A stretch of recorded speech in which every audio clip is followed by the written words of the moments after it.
we're gonna be diving into it, into the thick of things. Hopefully this works. I'm a little late. I'm gonna get going just for people watching this after it's posted live. I'm gonna get going, but we're a little bit late because I was testing out a new Steam key I got for it's like a press pass to test out a new video game called Daymare's 1998.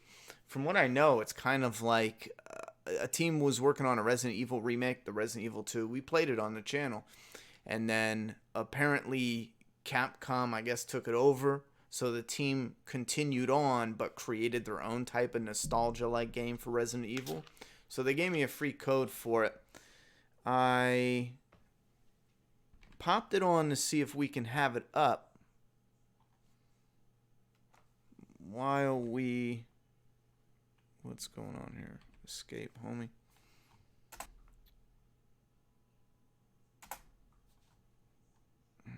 What is this doing?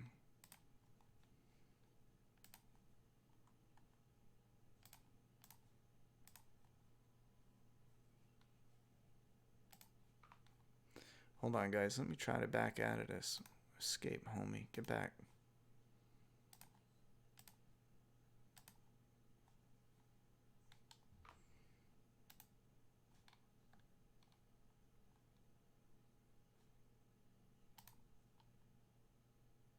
I can't see your comments. I can't see your comments because the Steam screen is frozen on. I'll have to look on this window. The Steam screen is frozen. I'll get rid of the Steam thing. I was going to show you guys, the game a little bit later. Oh, for one, if you're here to talk about Fear the Walking Dead, I didn't watch it. I'm not going to talk about it. You guys could talk about it. You guys, someone's mentioning Hot Air Balloon was ridiculous. I wasn't lying. I was only watching Fear the Walking Dead to find out about the stuff that connected to the Rick movies. And I was interested in, Morgan and Dwight. But when I really thought about it, I can always just catch up later with Morgan and Dwight. It's just not something that's priority for me.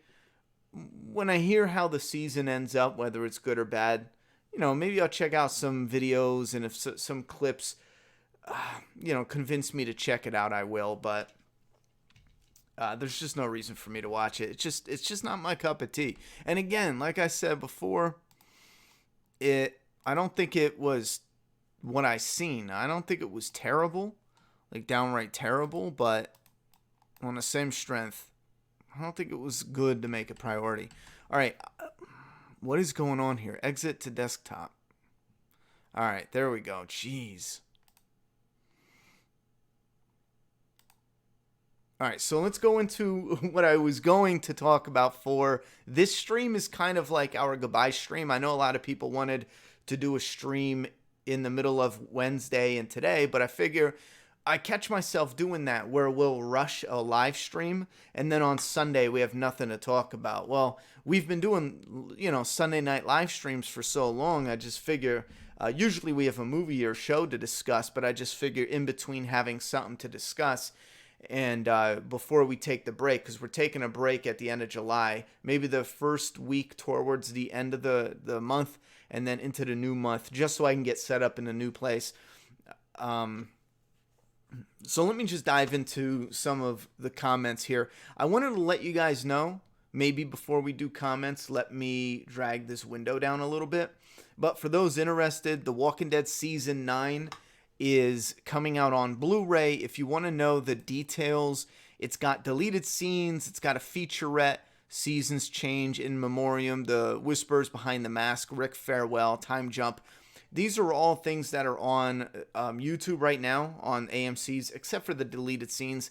And then it's got technical specs right here. There's no confirmation that I know of about the audio commentaries, and there's no other information about any additional features. This is all that they're showing right now, and here's the cover. And there's no confirmation about a collector's edition for The Walking Dead Season 9. Now, keep in mind, this is a new distribution company. It used to be Anchor Bay, Stars Anchor Bay, who did the distribution for The Walking Dead all the way from season 1 or season 2 all the way to season 8. They're the ones who partnered with McFarlane Toys to do the box sets, the collector's editions. However, Lionsgate now has the licensing rights for distribution, so season 9 is going to be a totally different company. I don't even know, and it doesn't even look like they're going to continue on with the Target Steelbooks. I hope they do. If you look at Amazon and pricing in Walmart, the prices are even higher. I'm not sure if this has to do with Lionsgate doing the distribution now instead of the Anchor Bay or Stars. I forget the full name of that company, but you used to be able to get the collector's edition for about $120. They suggested $150, but everyone sold it for $120. And then the Steelbook, I used to get it all the time for $20 to $25. And then if you bought it the first day at Target, it was $25. If you waited, it went up to $30 or $40. That's why the first day is important. You got to get it day one. However, no Steelbook, no bonuses, and it's $50 to $60 just for the Blu-ray. Now, I get it. It's a full, complete season, but that's not for me. I'll wait till clearly it will go on sale down the line. I don't know why they beat us in the head with that. Maybe if you're dying to have it now. But, bro, throw it on the market for $30, $35 or something. You know, there's no special casing. There's no, as far as we know, there's no, like, huge stuff going along with it. Anyway, let me see what stuff you guys are talking about, because we're going to discuss some other things as well.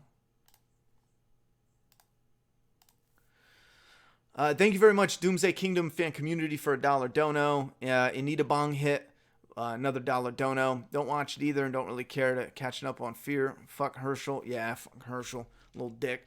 Yeah, I'm in the same boat. Probably going to catch up on Fear once season 1 is over. Favorite comic moments, everyone. What's your favorite comic moments? I stopped watching after Carl's death. Rest in peace, Walking Dead and Rick. Hopefully more Scott Wilson on that Blu-ray. Yeah, I thought they would continue the comics without Rick. If you look at it, and I would love to know, like, the real deal behind the scenes, because, you know, and it's understandable. You know, the consumer base, the fans, only get a portion of the truth. And that's not, you know, it's not like a bad thing. It's not like people are hiding. There's some stuff that, you know, behind the scenes might come off wrong. But if you look at the issue 193, that was 100% done. Whether it was done on purpose or it just turned out that way, that issue was 100% completed and ready to be dropped at a moment's notice. If you look at it, it literally has zero connective tissue to anything that is not corrected by a time skip. No, everything's corrected by a time skip. As long as you keep Maggie alive, Michonne alive, Carl alive, Lydia, Sophia, as long as you keep all these certain characters alive, you can do whatever story you wanted, and you didn't cut off any limbs. You could do whatever story you wanted, and then at any moment in time, he could have dropped 195 or 193. Go and read it again. We could have had another 3 or 4 volumes, and he could have been sitting on his ending and just been like, okay, now's the time, bang. And then it would have been done, you know? I don't think that's 100% the case. I think it looks like that could have been the case, but I don't think it is because, you know, you got the whole weird Lydia thing where what is the whole purpose of Carl and Lydia getting into a relationship if it literally goes nowhere? It's building up and then it drops out and then there's a time skip and it's like, surprise, he's with Sophia. Unless that was the angle, you know what I mean? But, and again, I'm not saying whether that was good or bad. I think it's bad for a fan because we always want more. You know what I'm saying? Which characters do you think need to be recasted when they do the final episode? Obviously Judith, but what about Daryl? I don't believe in recastings at all, unless it's for kids and it's, you know, recasting for a specific reason for that. And there's a long time jump. I don't believe in recasting. Like for Henry on the show, that was fine because it was a few years they're skipping. But I don't believe in recasting adult characters. Do you think Judith would take Carl's story and Daryl would take Rick's story? Here's another thing.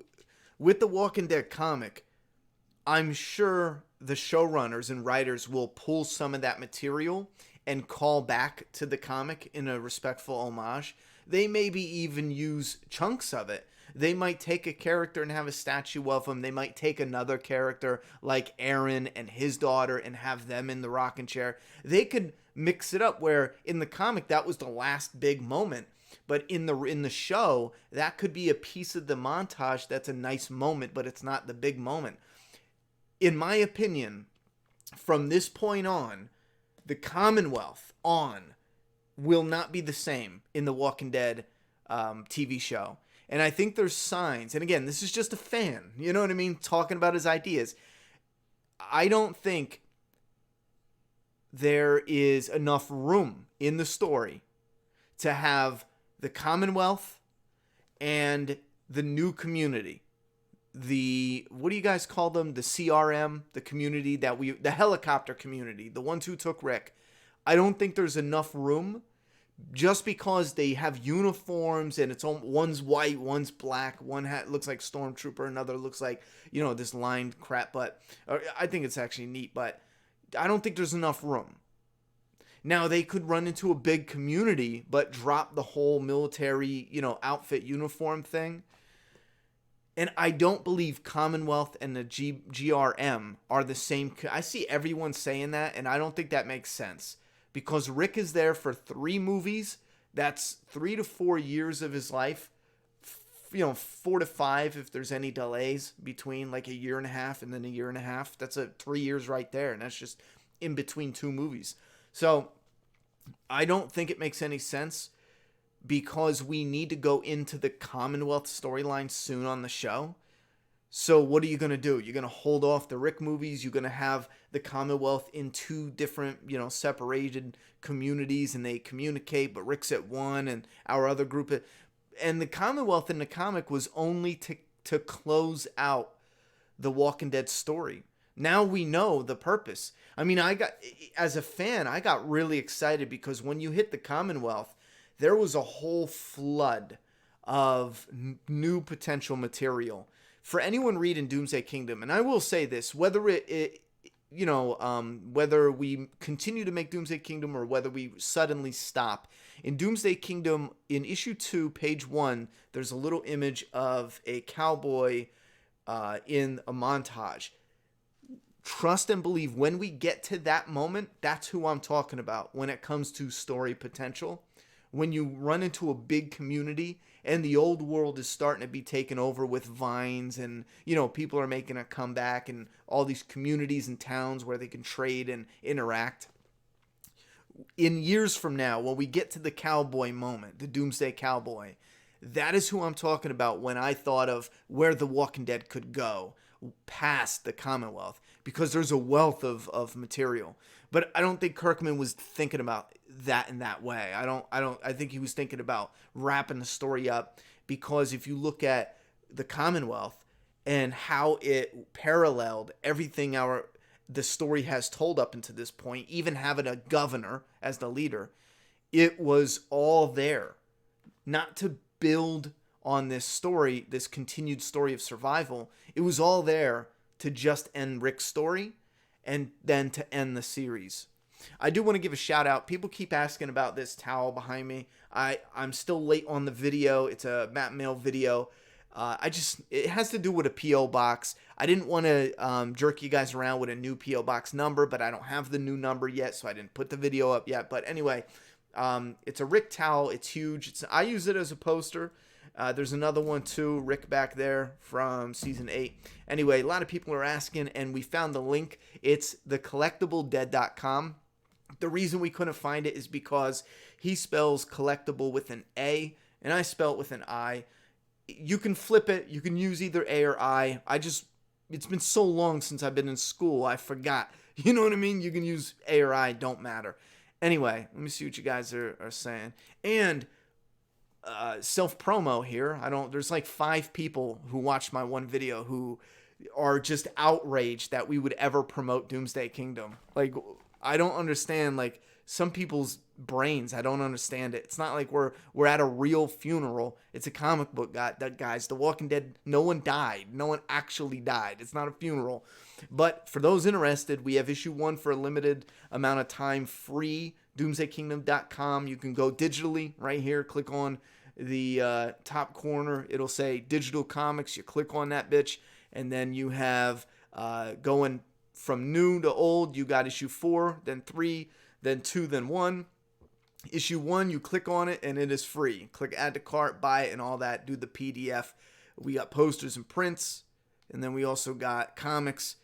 And we are using the digital money to buy the first round of physical copies for issue 4. So we're no longer doing pre-orders, and no one's no longer waiting 2-3 months for us to do pre-orders. We're just doing little batches at a time. Every 2 weeks on the website, we're going to fully stock the website.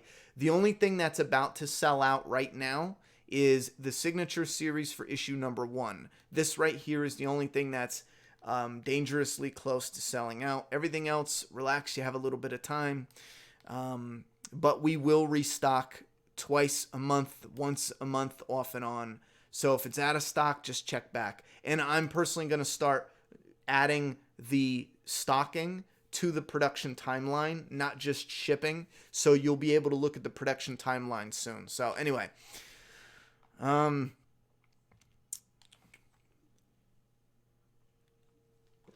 is why you went under AMC. AMC needs to hand The Walking Dead off to a more competent network. I think they should just raise the budget for one. And then if that doesn't work, then fine, hand it off. But they'll never do that because it's their, it's their baby. Are you still going to review The Walking Dead Telltale games? No, we already... Oh, you know what? We were supposed to review all seasons, weren't we? I'm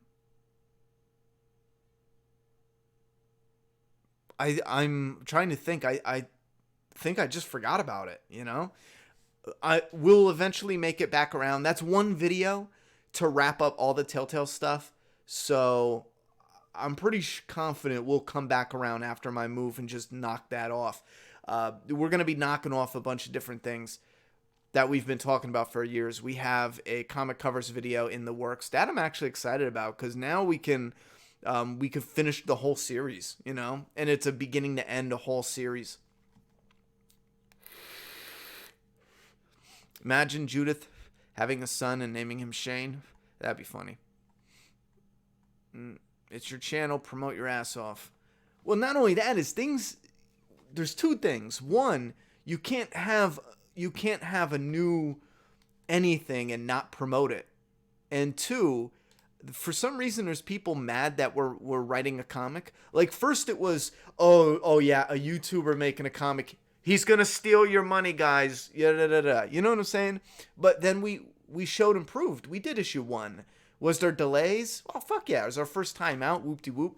And we're doing this with one person. And we've been through this. I'm one person. We got to do everything, Usually on the comics, like independent or even in the professionals, you have 40 or 50 people doing all these little tasks that one person now has to do. And it travels through different hands and yada, yada, yada. Anyhow, so first it was that. And then we did it. So now I thought, and it did dry up. A lot of people were like, all right, fuck it, he did it, And then issue 2 came around. But we still have like the same 10 people who are on the channel mad that we promote the comic, that we talk about the comic. Like, I don't understand. What are you talking about? Like, if it sucks, right, and you guys stop reading it and stop buying it, then it just goes away. But if there's people like, no, we want another one. Well, if there's enough people to say that where we can actually create another one, then we just do it. So if there's enough, I just don't understand that. That to me, that's just asinine and insane. You have a comic, but you're not allowed to promote it. Okay. I'd like to see you start a business then, buddy, because that doesn't make any fucking sense. Anyhow, they're about to drop a full series for all the games. Yeah, I saw that. The definitive series. Stranger Things review. Stranger Things Series 3. That's coming. I binged the series. I was going to review each episode, and I'm not impressed. I'm not blown away. Again, I tried to clarify this. I tried my best because we're being quick with it when we're posting shit online. But I was super excited going into Stranger Things Season 3. I was going to review each episode. And when Season 2 was around, as soon as I watched an episode, I had to talk about it. So I did episode and then a review. Episode and then a review.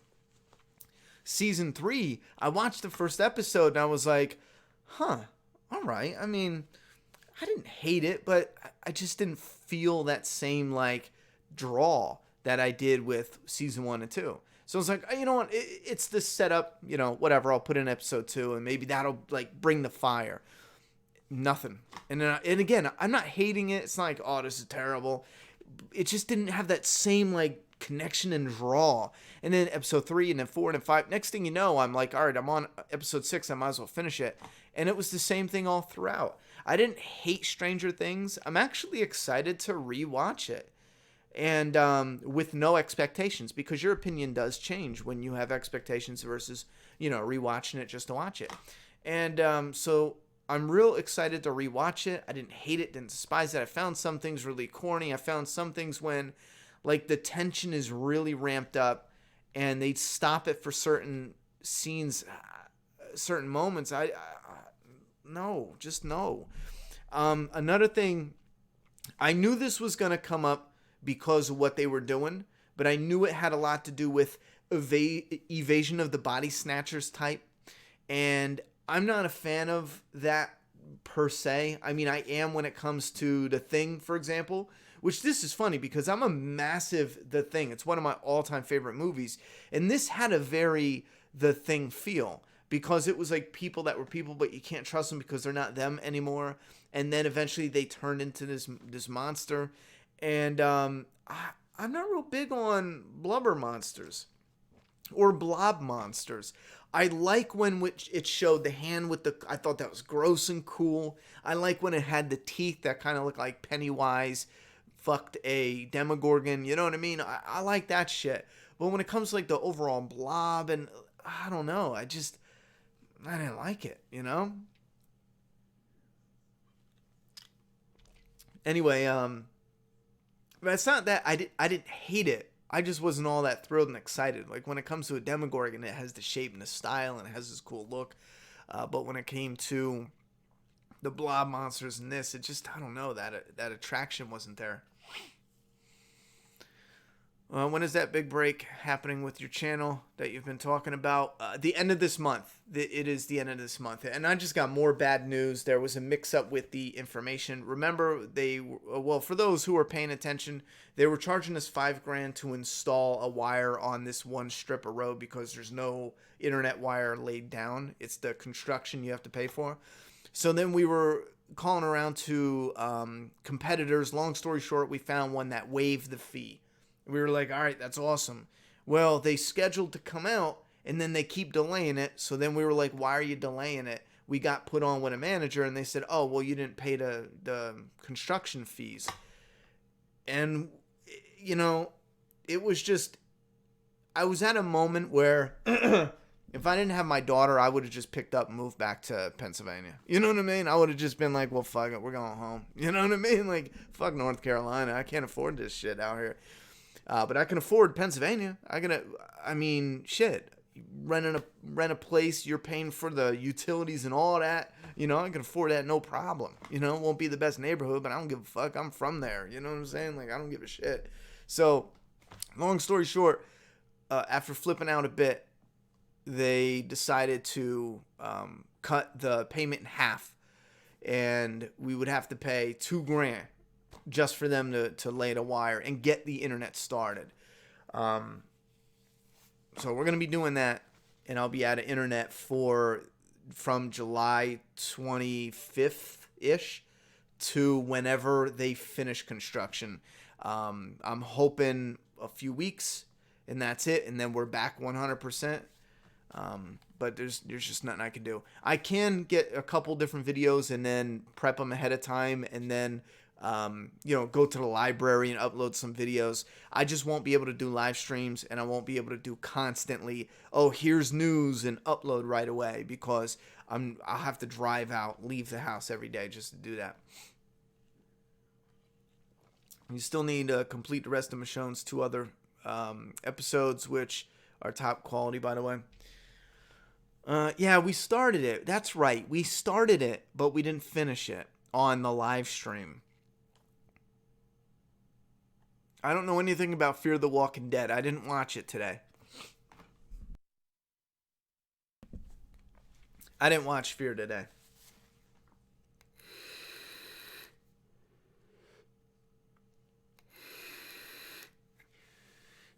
Yeah, apparently it's a crime to be creative.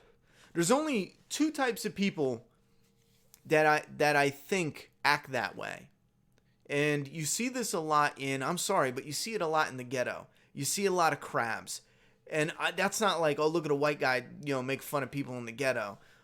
Go to the ghetto. They'll talk about crabs all the time. And no, I don't mean Crips. That's also slang for Crips. It doesn't matter. But a lot of people in the ghetto talk about crabs. When someone's doing good, you got somebody else in the hood trying to pull your ass down, because misery loves company. You know what I'm saying? Anyway, and that's just a fact of life. When you're hanging around slumming it, when you start doing good and whoop-de-whoop and you're going up the ladder, whether it's money, whether it's a new house, better yard, they don't want your slumming friends hanging around, especially with the new friends you're making, new people you're interacting with.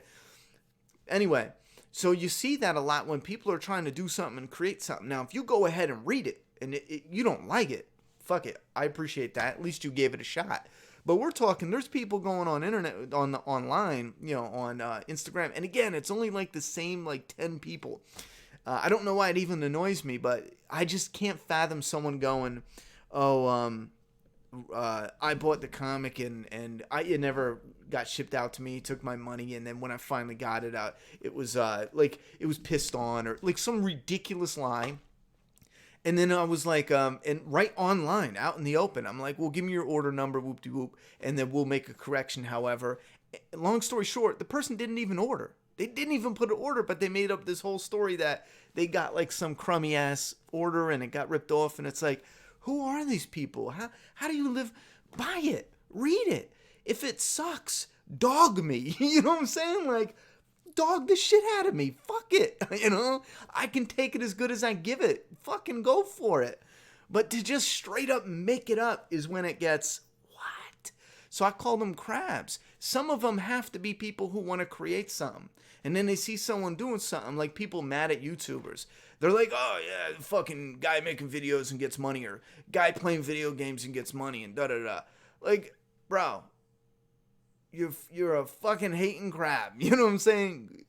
If it's just some idiot playing a video game making a shit ton of money, just go and do it yourself. You know what I mean? You'll quickly find out it's not that simple. I can't jump start a whole another channel and have 10 million subscribers by the end of the week and making fucking millions of dollars. That's not how the world works.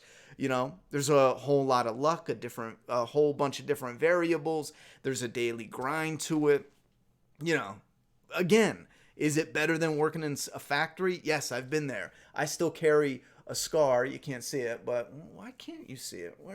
Yeah, you can't see it. Fuck it. I still carry a scar on my arm from when sheet metal tore me wide open. I know what working a back-breaking labor is like. Trust me, when it comes to labor-wise, being a YouTuber is a sweet gig, You still got annoying shit to deal with and put up with, but as far as labor-wise, yeah, it's fucking easy. No wonder why people are fucking shattered when their YouTube career fumbles. You ever see those videos? They said something, done something really stupid, and they know their career's in the shitter, and they're like, oh my God, I might have to get a real job. Well, YouTube's a job, real job, whatever. I might have to get a, work for someone else, labor job. Anyhow. Kyle B with a $5 dono. I also think it wouldn't make sense for Commonwealth and CRM. With that being said, do you now think it was helicopter people on the radio in the finale? No, I do not.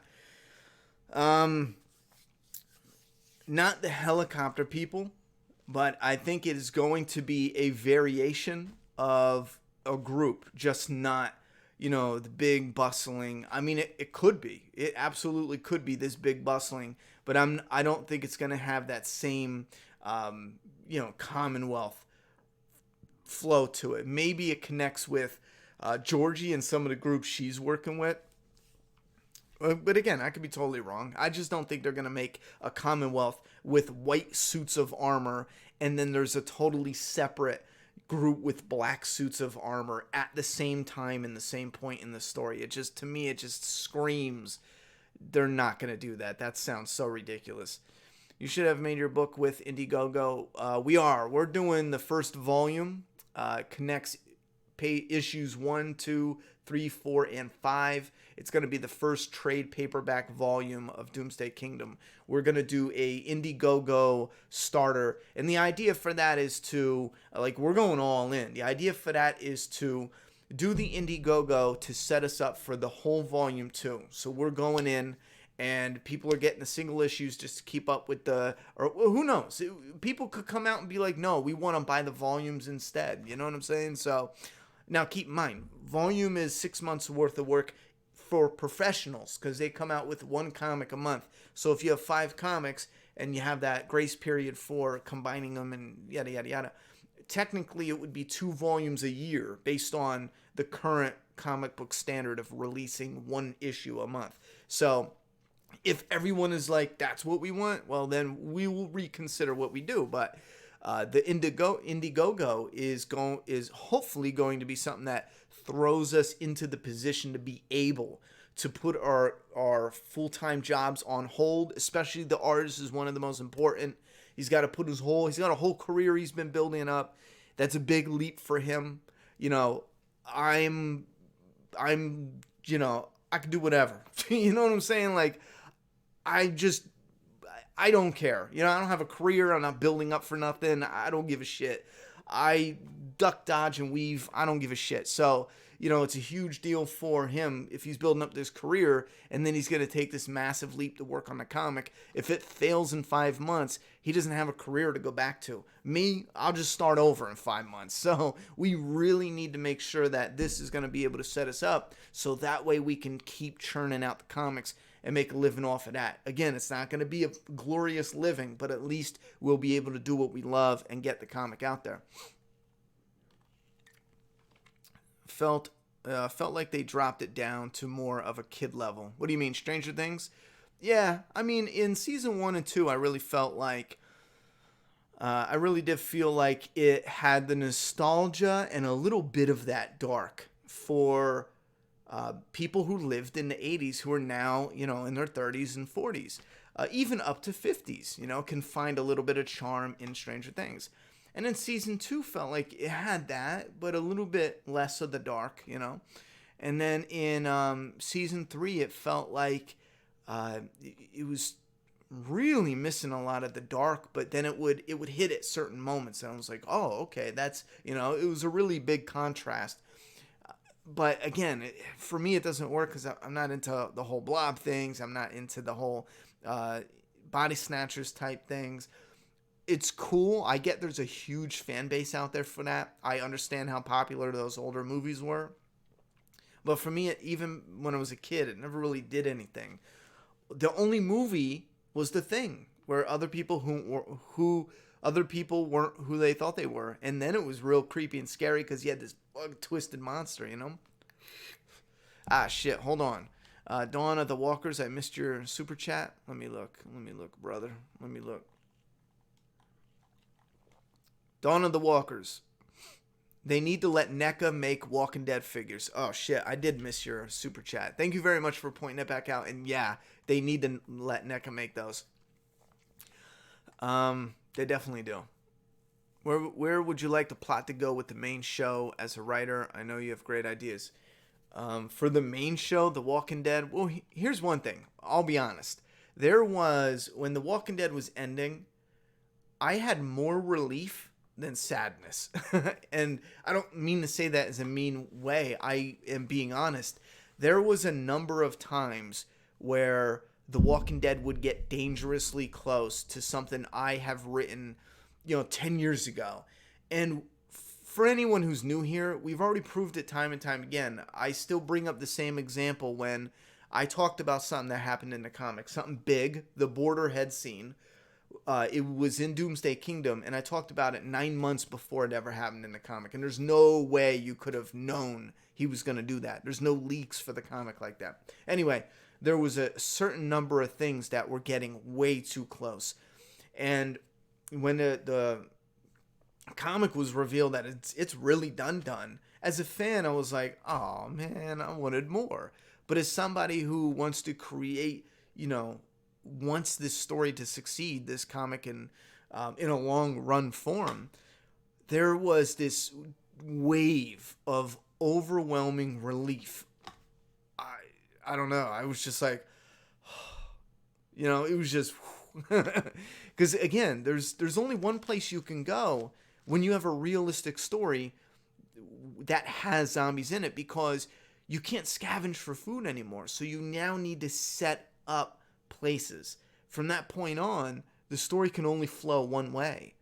Towns, trading posts, outposts. No longer big communities roll through because, little areas are being governed and you have some networks of, now you're stepping into more of a combination between The Walking Dead and Game of Thrones, because now we have people vying for the most power over all the different communities. And now we're getting into more of a territory that Doomsday Kingdom already has a lot of stuff in that ballpark that's plotted out. And it was just like, now we don't have to worry about any of that. Even if he comes out with a book, it'll be a few years by now. We'll already have that set up. And they shouldn't be competing because they do have very drastic differences. Hey, Ronnie, now that the comic's over, what purpose did Magna and Princess have? None. Now that it's over, none. He might have thought eventually would get to something, but they just never did story-wise. Commonwealth was in Ohio. Not that they can't change that. Yeah, they could change that. Plus, whoa, just had a alarm clock for 11:30 go off for some weird reason. Better keep doing Doomsday Kingdom, motherfucker. Well, yeah, I feel like we need to, because I'm searching for new zombie material and there's not a lot out there, This is why you went under. This is why you went under. Are you still going to review the Walking Dead Telltale games? Are these older or newer? Imagine Judith having a son. Oh, okay. I missed one. I'm sorry. I missed one. And I had to scroll back up. Derek Peterson, thank you very much, homie. Kenny Holt, thank you very much for the dono. You didn't miss much with Fear tonight. I've ordered a couple DK items for you. Not sure if you remember. I have no issues with any packages. Actually, John, you did have an issue with one package. You just don't know it. Your last two comics, the signature series that you ordered, the reason you don't have them yet, poor John, he's been waiting a little bit because I think we have 10 open orders right now. We had a box go all the way to the UK. And then, the artist ships out UK orders. And then he signs all the USA orders. And he ships it back to me with signature series, book plates, trading cards, all signed, whole box. Sends it back. I think there was even original artwork in there as well. I'm supposed to be getting it 2 days from now, and they sent him a message, and they're not from now. Like when they sent him a message, because the tracking number wasn't updating. So we were like, yo, we're supposed to be getting it in a couple days, but where is it? And they lost it. Yo. And that's not the first time. The first time they lost a box, I think they lost 3 of them already. The very first time they lost a box, within hours or a few days, the artist, no bullshit, found his original artwork, Doomsday Kingdom artwork, for sale on eBay. He had to buy it back. I don't remember the details, but John, whenever anyone else is around and you want to know the details to that story, ask James Milne, the artist. Our box went missing in the post office, and then the stuff in the box went up for sale on eBay. Now that I think about it, maybe I should talk back and forth with him and hide names and stuff on the outside of the box. I don't know. Maybe it had a Doomsday Kingdom sticker on it. Anyway, Dawn of the Walkers. I bought the first issue signature series of Doomsday Kingdom, and it looked like someone took a stapler to the cover because it's jacked up. Yeah, okay. Well, yeah. Somebody has to staple it together. I'm almost positive that's a joke comment, though. When I went to the comic shop for the first time to get Walking Dead 193, they were sold out, but the guy who's working hid a copy for himself and just gave it to me. Oh, that's what's up. Just play Mario Maker 2 and you'll reach a couple million by the end of the month. Yeah, I know what to do to get 1 million subscribers. I mean, if this was a bet, if we were, but I can't. I need to do stuff that I'm passionate about. I can't just do that. You know, along the way we can discuss stuff I like, but at the end of the day, my focus needs to be something I'm passionate about. I can't just, let's put on. I know Fortnite. I was into Fortnite the first season. If I was only about money, I would have just stuck with that. I guarantee you right now I'd have 1 million subs and be fucking flossing. Daily 2-3 videos a day. You know what I'm saying? Even if you don't have 1 million subs. But even though I saw that potential, I can't do it. Because I don't have heart in it. I don't have passion for that. I did want to do a big video series for it. You know, bring in some people that are interested in the gaming. But I don't know. I'd rather focus on whatever route we can take to discuss what we love, but eventually get to original content. You know, that's our goal. That's our end game goal, is original entertainment content on the channel. When you own your own business, you have to promote. So promote your comic. I'm not able to buy it yet, but will when I'm able. Currently trying to start my own business, so I know how hard it is. Yeah, it's tricky.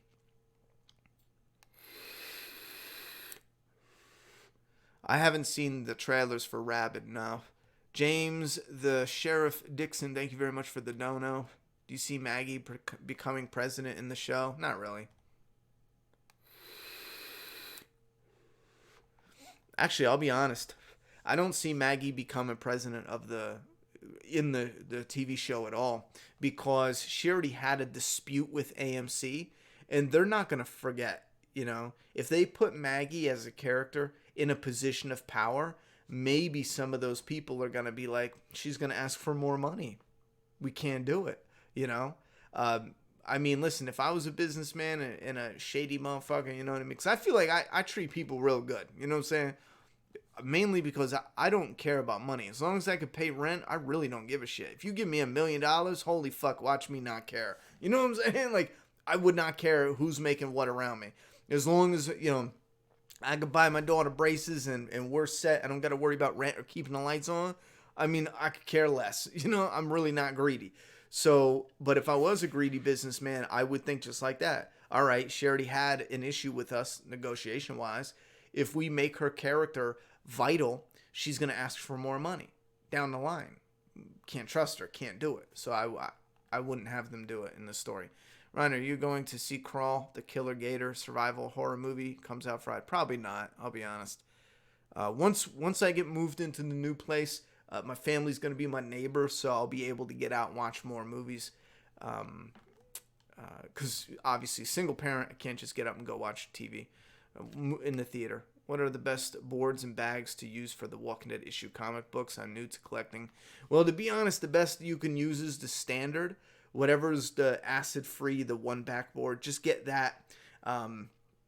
Because most comics aren't even going to be valuable enough for you to bag and board. I do it. Any comic I keep in my collection, I put a bag and board just because I don't want to get ruined, and they're cheap. You can buy a whole pack for like $5. But when it comes to the ones that are very, very valuable, you want to get ones that aren't acidic. I think it's called the Mylar. Just do that because then you never have to change the bag. But those cheap bags, you will have to replace them every few years. I don't know why Scott's still alive. I don't know what he's doing with this story.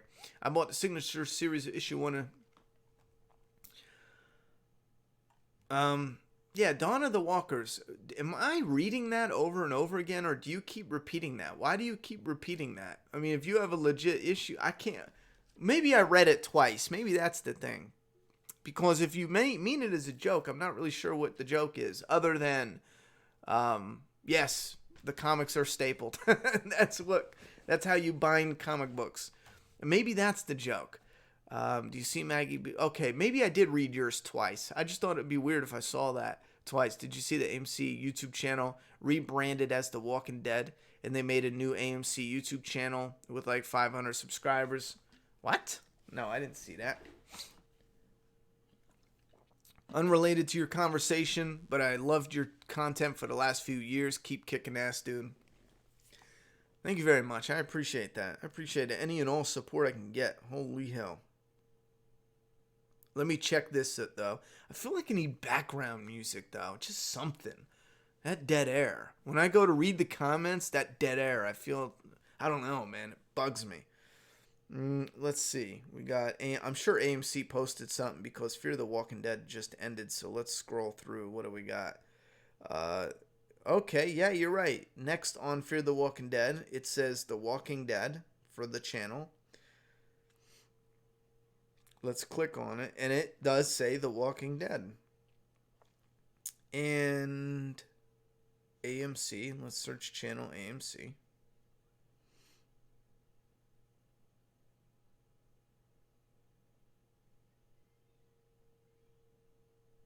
Yeah, they got 465 subscribers, but they got 2,004 videos. They must have had that going, but The Walking Dead was just the most popular. Yeah, it goes back a month, 2 months, 3 months. Yeah, that's the thing. When people search up AMC, no one cares. There's 500, not even 500 people subscribed, and they've been uploading shit since over a year ago. And no one watches the shit they upload on AMC. But they got a YouTube or a Walking Dead one, and that has almost 100,000 or 1,000,000 subscribers.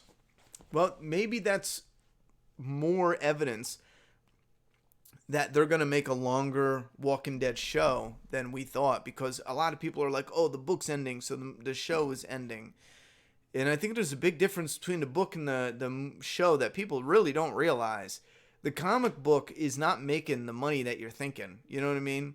Now, ending the show, profit-wise versus the comic, I wouldn't be surprised if Robert Kirkman makes more money off of the show's royalties or licensing, however that works, than he does every new issue. You know, I would not be surprised. And again, I don't mean to down talk it, because the Walking Dead comic does good numbers. They do anywhere from like 30,000 people to sometimes 100,000 sales, right? That's great for a comic. But when you look at the show, you know, how much that makes, the licensing and all that, the merchandise, like shit.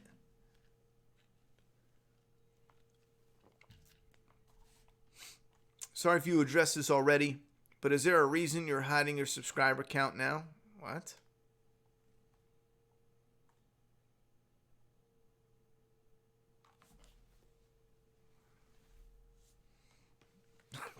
What are you talking about, brother?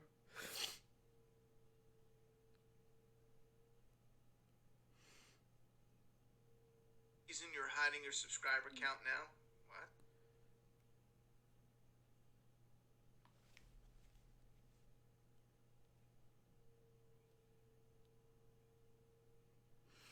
I just clicked on a random video. Huh. Yeah, it shows it under your name. So what's the problem?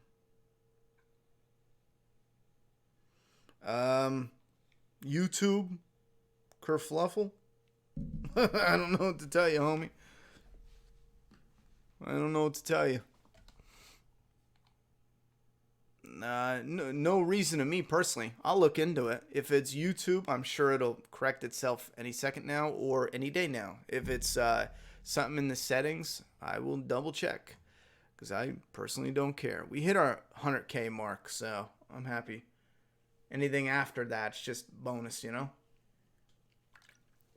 Ronnie, if your comic eventually blows up, speaking of which, I don't know. Does anyone even care about subscriber mark? I mean, we can start a little campaign, get up to 200. I mean, we did it for the 100K, and that was fun. But I don't think 200. It just doesn't have the same. Plus, with 100, you get the plaque, so it's kind of like there's a reason to go to 100. You know. Anyway, Ron, if your comic eventually blows up and you become a millionaire, besides a house, a car, a bike, what is the first biggest purchase you would make? If we're talking Fantasyland, first biggest purchase after a car, because I've never had a new car in my life. I mean, I never had a car that was newer than anything out of the 90s. You know, all my cars I've ever owned in my life were 1998 was the newest car I've ever owned. And that's the car I got right now, you know. I bought a 98 with Toyota with friggin' 70,000 miles. I thought it was a steal years ago for $2,000. It was a steal. Anyhow, yeah, a brand new car / bike. I'd get a motorcycle. Biggest purchase besides the obvious, you know, putting money aside for my daughter to go to college and yada, yada, yada. House, car. Actually, I think those would be the only big purchases. House, car. Outside of that, a millionaire.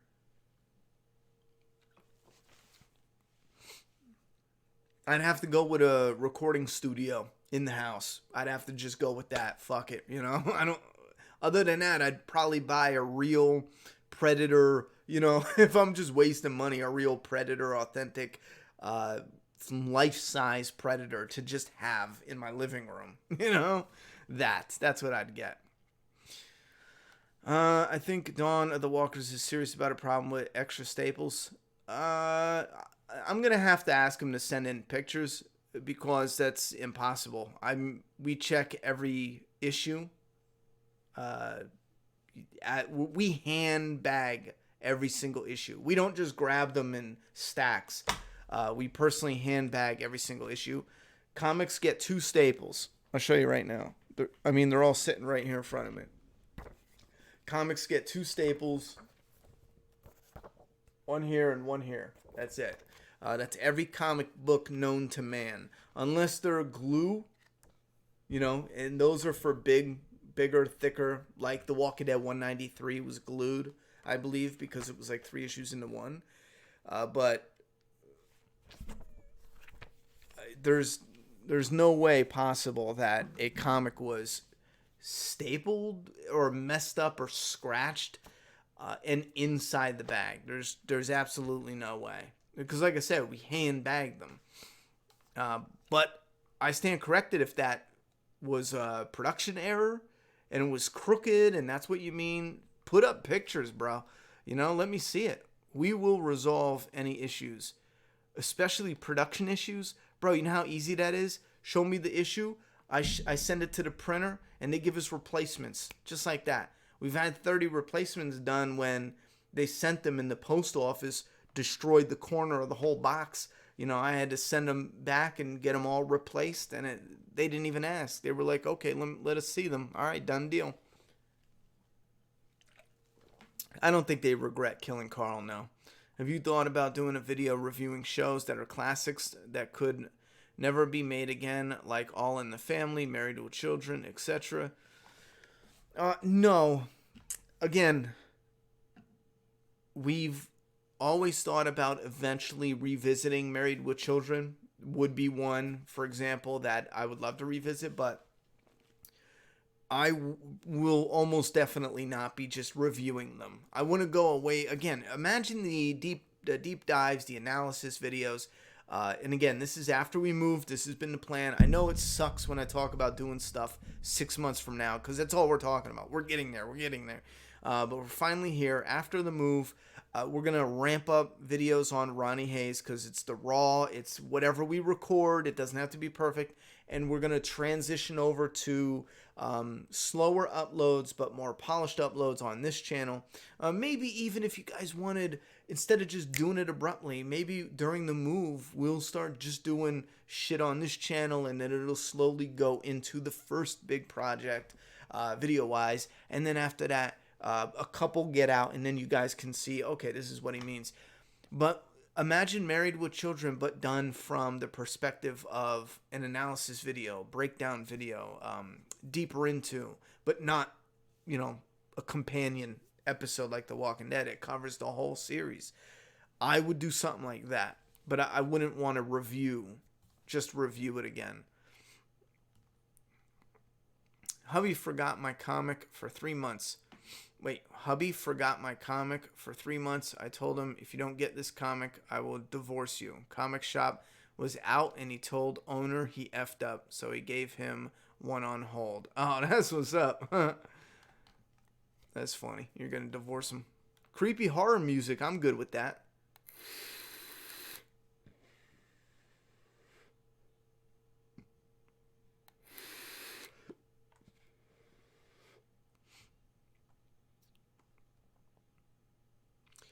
Do you think it was right to do a happy ending? It's cliche, but satisfies fans. Well, the problem... See, herein lies the problem. Happy ending doesn't make it cliche. Not to be argumentative, but for a long time we were getting the hero wins and it's a happy ending, even when it wasn't like, corny happy. There was a lot of times the hero wins, it's a happy ending.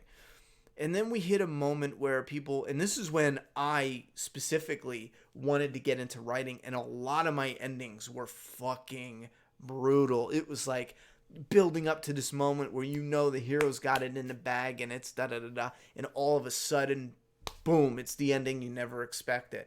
A lot of my older writing had that because we always got the predictable cliche ending of the hero always wins, yada, yada, yada. Then it comes to certain things started happening where dark became the new way, and now it's all jumbled to where certain times you expect dark, but you get happy, and it's like, well, is that cliche? With certain things, I think it balances better when you look at it. And I talk about this a lot, but at the system of ruin versus reward. You ruin the fans by emotionally beating them down. Game of Thrones is a perfect example. Game of Thrones is one that is fine if it ends with a partially happy ending, because you've been ruining fans for so long. You've been showing them ruin. The characters are ruined. You're ruined. It's this ruin versus reward. Same thing with The Walking Dead. You have these deaths that crush you emotionally. So why not? Everyone expects it to be dark and bleak for the end. Why not give the fans a reward at the ending? Something to remember the series as a whole. You had a lot of down moments, a lot of death and rape and destruction and murder and brutality and ugliness. But at the end you gave them this happiness that transcends the ending, and it becomes an embodiment of a lot of that joy you felt for the franchise itself. Taking a break from your life and sitting back once a month, and reading that story and being along for the ride, or whenever I caught on, 2 compendiums in, so I binged the whole first compendium and then was like, oh, I gotta get the whole, whatever comes next. So I don't think happy ending is cliche. I think that should be determined more on the balance of ruin and reward. If you're destroying fans' emotions the whole way through, I think giving them a sad ending is just too much. But again, it really depends on the project.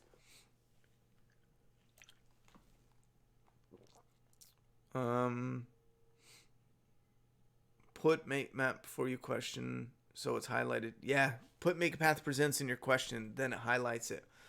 I've been feeling super nostalgic with the comic ending, went all the way back to the beginning. It's so trippy reading the prison stuff and Glenn and Tyrese after all this.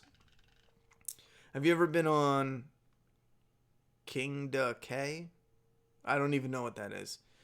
Hey Ronnie, when you get settled in your new house, are you going to get back to doing the deeper intos for The Walking Dead and other stuff?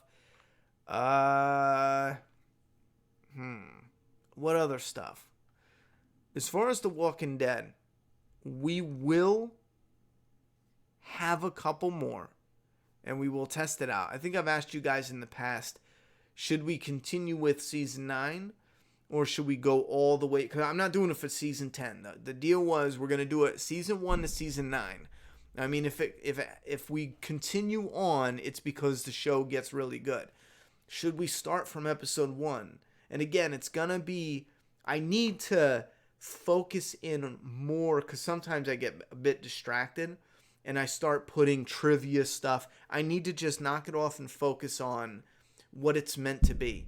Showing you what every scene means as far as storytelling and the purpose in the show. So you will get the deeper dives, but I'll be honest, I was staying up and pouring hours and hours into those, and they were they were barely getting views, be honest. I could make a video right now and say, what would be, I don't know, what's a crazy fan theory type, it's not true, but it's kind of, like, for example, new Rick moment, will he show up in Fear the Walking Dead? And we all fucking know he's not. He signed on for the Rick movies. How or why would he show up in Fear the Walking Dead? We all know he's not. I could do that video right now and make 10 times the amount of views. It could be a 5-minute just me talking into the mic, no camera, just a fucking Rick picture on the screen. And I'm getting, 10, 20 times the amount of views.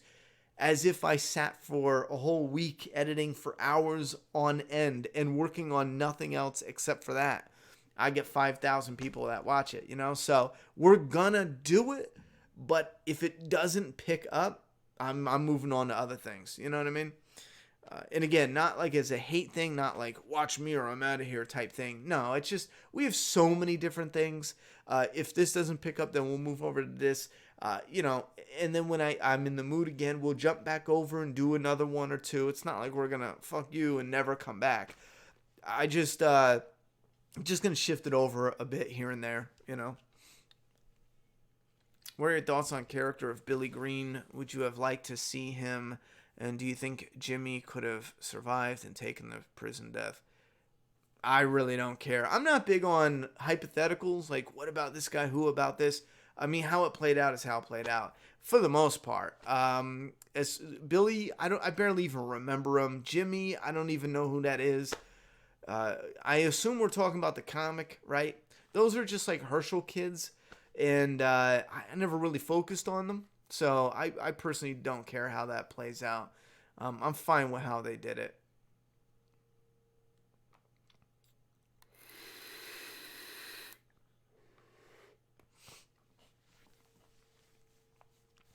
Now that The Walking Dead is over, what would you consider to be your favorite issue out of the comics? 132. 132 had so much. And here's one thing I hated, though. I'll be honest.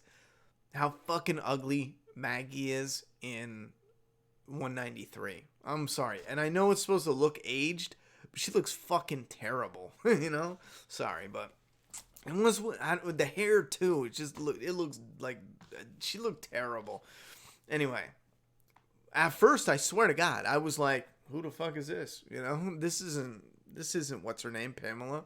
And it was like, oh, shit.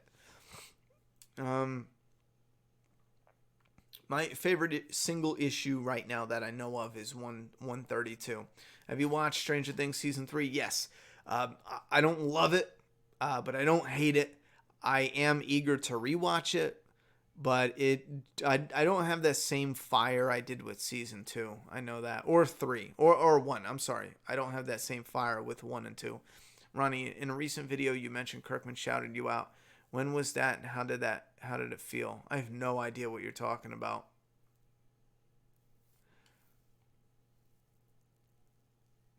Yeah, I have no idea what you're talking about. I don't at all, not recently, remember talking about Kirkman shouting me out. I'm not sure what you mean by that. Can you, just so I know, can you clarify exactly what I said? Maybe that'll remind me what you're talking about. What are your thoughts on tonight's... I didn't watch Ray. I didn't watch Fear tonight. I'm done with Fear. It's not my cup of tea. And again, I don't want to hate watch it because I don't think it's downright, filthy, awful. It's not my cup of tea. even the last episode, I went as far as to look up the writer because I was like, well, something's just not fucking right here. It's just not, zinging the way it. And I looked up the writer and she has no credits. You know what I mean? I'm like, who the fuck is the goddamn writer? Maybe you guys can find the credits, but it's some chick who wrote like a sex and puberty book like fucking 20 years ago. And I don't even know how she got in the industry, what her other gigs were. Again, maybe I failed in my search. I even went on her Instagram, scrolling, like fucking forever ago. There's one image of her book, and I'm just like, oh, how the fuck do you get these jobs? Like, what the fuck? You have no, when I was growing up, I thought you had to be either related, like, I don't know, the fucking Robin from Stranger Things. You're Uma Thurman's kid and Ethan Hawke, and that's all everyone talks about. Oh, congratulations, the celebrity's kid did good at an acting gig, or you fucking bust your ass and you had a resume like this. Now, I'll admit, maybe I missed it. Maybe I missed where she wrote all this crazy shit. She's got this big resume. Maybe she wasn't even the writer. Maybe IMDb just fucked up, or whoever I looked at. Yeah, but I thought maybe that would show, oh, maybe it's just not the right type of writer for me, but I can't be bothered. I'll check it out later when it's done, when it's all done.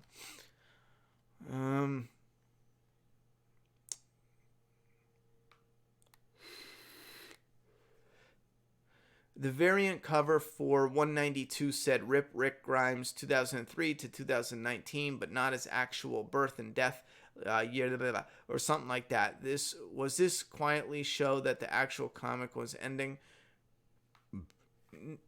No, I think you have that all mixed up. I used a picture for this thumbnail.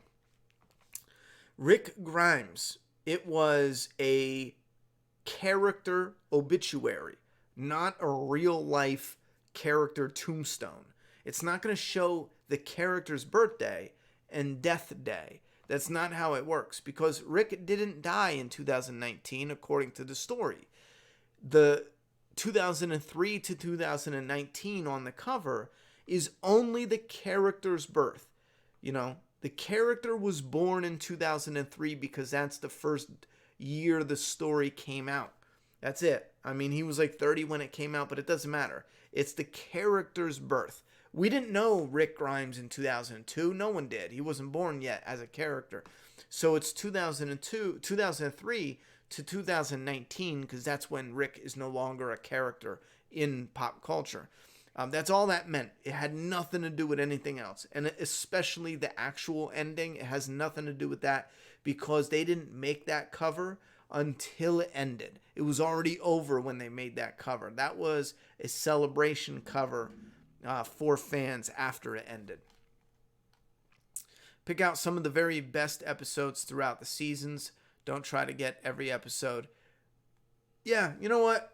That's something more along the lines maybe we would do. Pick out some of the best episodes instead of just every. I like that idea. If Kirkman gave you the opportunity to make your own The Walking Dead comic miniseries, what would your story look like?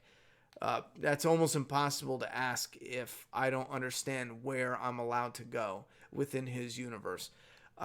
If I could just speak on what's already out there, we would go to the very early Apocalypse. You know what I mean? Why not? Fans are starving for the Walking Dead universe breaking down. Like that time in the story. They're starving for that. So it would go from that point, and then I would have to sit down and look at, we're not going to end up in a community where we're building up. We need to have a full story, but end it in a different way, and it has nothing to do with bigger communities and anything at all like Alexandria or Commonwealth. It has to go in a totally opposite direction. So that's what would be the first thing I would think of for that.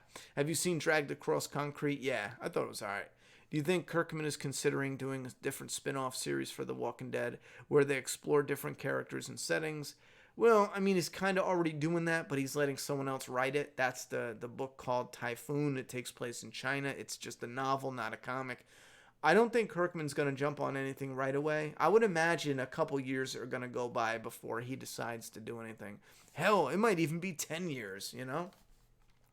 Maybe instead of the polished deep dive videos that take a long time, you do watch-alongs where you can turn on the episode and follow along with your live commentary and comments. We are going to test out a few live commentaries. The Mark Shack, thank you very much for the $2 dono. But yeah, Ronald, we are going to test out a few live commentaries. The tricky thing about that is there's some people who just don't want long videos at all. So we're going to test it and see how it does. How would you feel about a zombie apocalypse that takes place on a different planet with a different civilization? Listen, as long as it's done well, I mean, I'm up for anything. It would be cool to see Negan open world video game after him leaving the flower on the grave. I think they didn't show Negan in the last issue to leave it open for a game. Possible.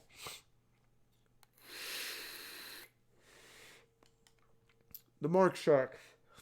I told Trev's Chan to start reading Doomsday Kingdom to fill the void of the Walking Dead comic. Well, thank you very much for that. Maybe we'll send him the first few issues to see if he'll review it. I mean, he's in the zombie shit, right? Why not? That'd be fun, you know? Forced List. Any updates on issue 2 DDK restocks? You know what's funny? I was just listening to somebody talking about stuff being at the printer. And it's funny because, no. I mean, it's at the printer right now. And here's the thing with the printer. You send them the file or you reorder it. And then it says print pending. And you literally wait. I mean, it's a weekend, so I'd imagine maybe Monday or Tuesday it would say printing, and then you wait. You have no updates. It's printing, and then 2 or 3 or 4 or 5 or 6 or a whole 2 weeks goes by, and then it says packaging, and then you wait 2, 3, 4 days, and then it says shipping, and then you get the tracking number. So when it's at the printer, I can't force them to tell me exactly what's happening. All I know is we did our part. We ordered it. We printed it. We are testing a new printer with issue 4. It's a printer that has high quality. I mean, our comic right now has a high quality, but it's also cheaper for us buying in bulk. So that way we're actually going to finally have a chance to make $1 off each issue. Right now we're paying $4 a copy, and we're selling it for $4 a copy. So the only way we make any extra scratch is when we do signed copies or when we do, you know, posters or anything extra. So restock is going to be the moment. But I'm telling you right now, jump on it because we're putting like 10 up. And then as soon as they sell out, we're going to order more from the printer and put 20 up. As soon as they sell out, we're going to stick with around 20 to 30 all the time stock. What we're going to have problems with, I'll tell you this right now, I just thought of it, is non-signed issues. With the current printer, we can no longer sell just the comic for $4. That's once we sell out. Like when it's new, we'll sell whatever we can because we just want everyone to read it. We're actually losing money when it comes to that. That's why I want to amplify that because the next part sounds bad, but we can't sell a $4 comic for $4. We can't because we're paying $4, and at the end of the day, we're actually every issue is going to cost us money. So issue 1, 2, and 3, until we get everything set up with the new printer, we will not be able to sell standard covers. It'll have to be signed copies only or the signature series. But we won't be able to have like issue 2, $3.99, you know, unless we do something else. Unless people come up and they say, "Well, fuck it, sell for $5," you know, or sell for $6. I don't know, but it's either we're working on things behind the scenes. But like I said, it's just tricky trying to squeeze. It's not us saying feed me, you know, feed me more money. It's we're paying anywhere from $4 to over $4 just to have it printed, and we're running into a problem where we can't sell it all the time for $4, the single issues. Sarah Wayne Callie's that played Lori directed last week's episode. Yeah, I heard that. I heard someone else say that she didn't. I didn't really look into it. Direction was fine, though. Direction, they had good camera. Direction was fine. I didn't find anything about direction that really sucked me out of it, but it was mainly the writing. Are there any big moments in your comic that are inspired by zombie stories other than The Walking Dead? Which shows / movies / books did you draw from? Well, here's the thing with the comic's initial inspiration was when I watched something as a zombie fan when I was a kid, and I was thrilled, except I never liked the characters or the story. Or what they did. I mean, yeah, they're in a mall. Oh, yeah, that's cool. As a kid, you're like, fuck yeah, that would be awesome. But as far as, like, the characters, I don't care about this pilot, his girlfriend, I don't care about that bitch, or this asshole, these 2 army guys. I don't care. They grew a little bit of a bond, and for a moment, it was like, I like the concept, but, so a lot of it was, what inspired me was, I wanted to make something that me as a fan, I watched and I was rooting for. Now, when it comes to the entire run of Doomsday Kingdom, you're going to run into constant things that are from entertainment, and it's inspired from it, but it's not directly pulled from. Like, for example, the stage 1, what they're called the Weepers, the stage 1, the crying zombies, they have a heartbeat. They cry. You've already seen them. They repeat what they hear, and in issue 1, issue 2, we have a stage 1 weeper who is repeating "help me," and that is because the person he killed out on the balcony was saying "help me" as he was killing her. It was his wife, so he kills his wife. He's stage 1's weeper, by the way, and she's saying "help me," trying to get out to the neighbor. That's what he hears, so he repeats that. So when he attacks Tristan, he walks into his house. Tristan leaves the door open because his phone is ringing. And he's saying, "Help me," because he's just repeating what he heard. Again, it's like being hacked, Your heart beats, you're not like classic zombie yet, but part of that is inspired from Predators. The third Predator movie, where one of the guys is like sitting there, he's like, "Help me, help me." And here it was a predator saying, "Help me," to lure them into a trap. And there's another one where the Rider, a character called the Rider, has Wolverine claws, and he's got this skull on it. The artist James Milne was drawing it up. It is fucking amazing. Wait till you see it. But again, when I was a kid, one of my favorite comic book characters was Wolverine. So in a way, there's these little pieces, but it's not wholly adapted. It's not like we have a Wolverine character. It's just simply a character with claws. And again, it's a weapon that he holds, and it straps on his wrist. It's not like it grows out of his arm. So just want to say, love the work, fellow zombie fan and writer. Here, just giving my support. Thank you very much, James the Sheriff Dixon. I appreciate that. In your 193 episode or the video where you read Kirkman's letter, you said something along the lines of, "Thanks for the shout out, Kirkman," laugh out loud. Could be wrong, but don't think so. I think you're wrong. I have no idea what you're talking about. In your 193 episode or the video. Alright, so issue 193 video where you read Kirkman's letter. You said something along the lines, "Thanks for the shout out, Kirkman." I think you mean the video where I did the leak of the comic ending. You must have misheard me. I didn't say anything about him shouting me out in a letter. Yeah, you must have misheard me. If you can go back to the video and find that spot, I'm sure you'll see that. Because he didn't shout me out in no letter.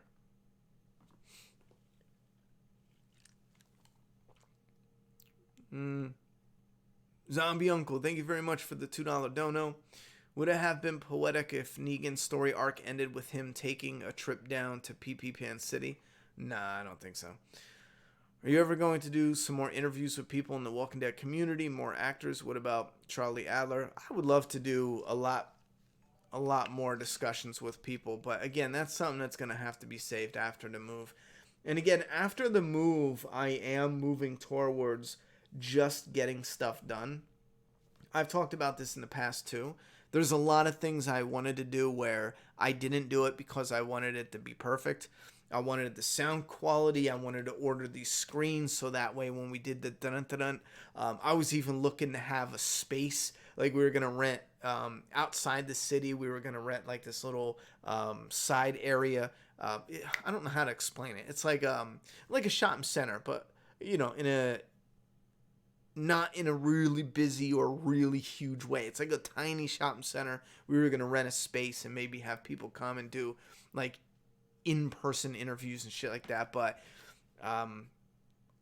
I really started realizing that so much time is going by trying to wait until we have it perfect. I might as well just start out and just do it here. Just some fan on his computer talking to people. You know what I'm saying? So, like I said, you're going to see it. We're just going to do shit. We're not going to wait until we have the perfect, because I'm not going to get the perfect equipment. Because chances are I'm going to put the money into my daughter's braces, before I put it into renting the space. So it's just never going to happen. Every time I thought, oh, well, we're going to get this new camera, I was always wanting to upgrade to a camera where we can record all the time, not just a webcam, not just whatever. We could just get up and go and record on the go, like a vlogging camera. But every time I thought about copping one, I put money into, family stuff. So, and again, it's not like it's just not going to happen. We're just going to do whatever videos we want to do. We're just going to do it, whether it's rough or whether it's polished. I don't agree that season 6 is the best. No, I don't agree with that. Do you think Clementine and Carl met during the time skip because she said at the end of the game there was a new group in a caravan? At this time, I don't think so. Since the Walking Dead comic is finished, you should shop Doomsday Kingdom to Image Comics. We might end up doing that. We have discussed it. I mean, it would be great. One of the main things holding us back was being afraid that Image wouldn't want another zombie comic. I mean, they even used to run ads. We're taking comics, but no zombie comics. I saved one of their ads. It was in the back of a comic book. It was in the back of an Image comic, obviously. And it was like, oh, yeah, we need new people. And it was like a whole paragraph. We're not taking new Walking Dead. We're not taking zombies. We don't want it, So I figured, well, they're going to turn us down, which sucks because it's not fucking zombies like classic zombies the way you think. I can't fucking say it, though, because that's part of the big surprise, you know what I mean? But are there classic zombies in the story? Yes, you will have them. But that's not the main thing. There's stages, there's fucking surprises. But again, I can't say that.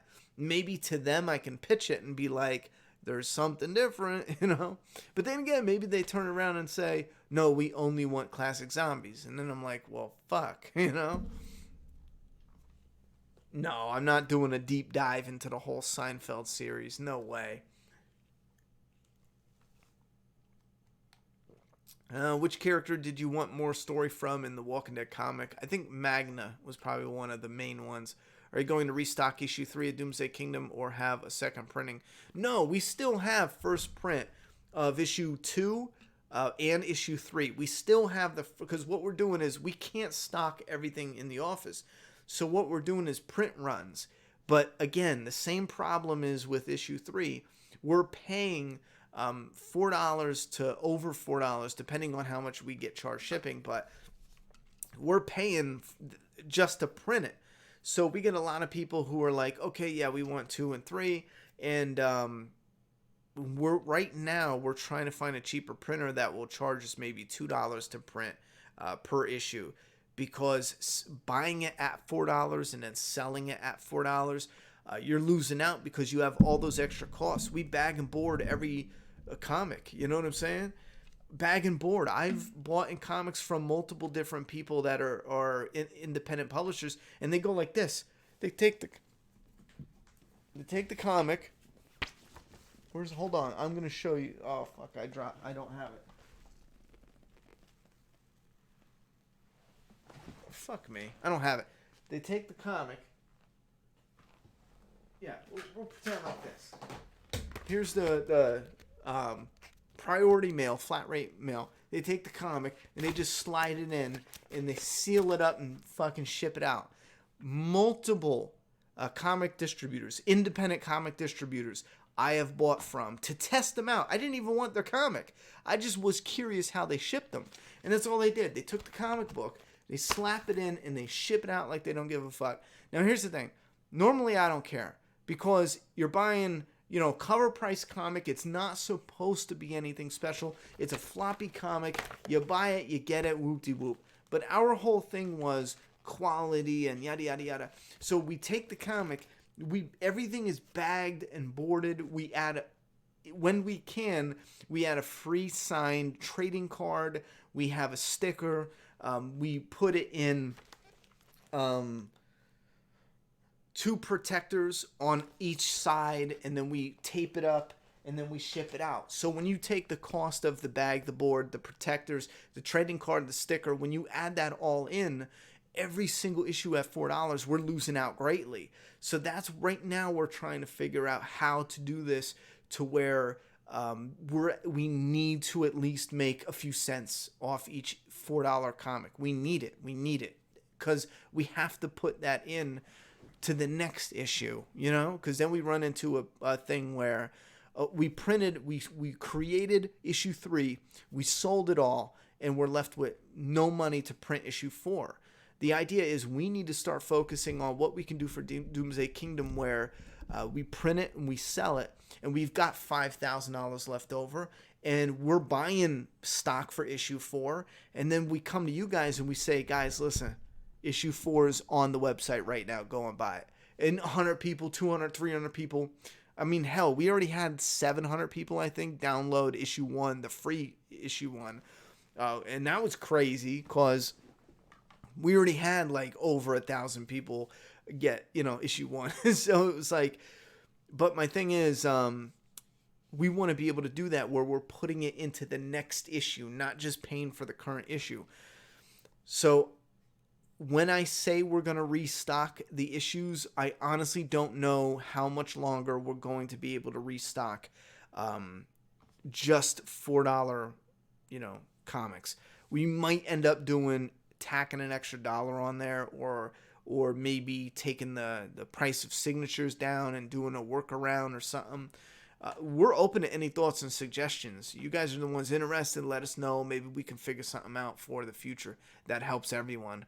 Because again, for those who are actually interested in it, the interest is what gets us to the next issue. We get a lot of people who want the next issue. And again, if we can all just work together to see, well, how do we get to that? We were thinking Indiegogo, Volume 1, it can fund Volume 2. All of Volume 2. Then we could pop out 5 more issues. Bang, bang, bang. Spin said the Skull Wolverine is mine. I bought it. It's so cool. Yeah, it's fucking awesome. Could anyone top The Walking Dead in the zombie genre? I don't think anyone's gonna for a long time. The Walking Dead came at a certain moment, and that on top of what they did is important. But will there be better zombie stories? Yeah. I mean, off and on, hit or miss. You're talking about a TV show that has amazing episodes and then terrible episodes. You will find Train to Busan is as good as a lot of Walking Dead episodes. So yes, we've already seen it. It's already happened. But will we get a TV show and a comic book that's going to do what The Walking Dead did? You know what? Chances are no. But we're still going to get zombie content for sure. Will you do a deep dive? No. Oh, yeah. When will Rick Grimes movies start filming? I was under the impression they were already filming. What did you think of issue 193 reference the back paragraph on the compendiums? I thought that was a bit on the head, like a last minute, let's meta this bitch up, but it was fine. Since the Walking Dead comic is finished, you should shop Doomsday Kingdom. Oh yeah, we already went there. We're gonna. Cthulhu, thank you very much for the $10, homie. I appreciate the support. Have any expectations for the Walking Dead Season 10 trailer that's dropping? Nah, I just wish they hold a lot of shit behind and don't give us too much. I don't know about you, but I feel like all these Walking Dead spinoffs are getting a bit repetitive. I feel like more of them. Yeah, they are. That's why I'm not watching it anymore. I hope you're having a great night, man. Thank you very much, Walking Dead Dan.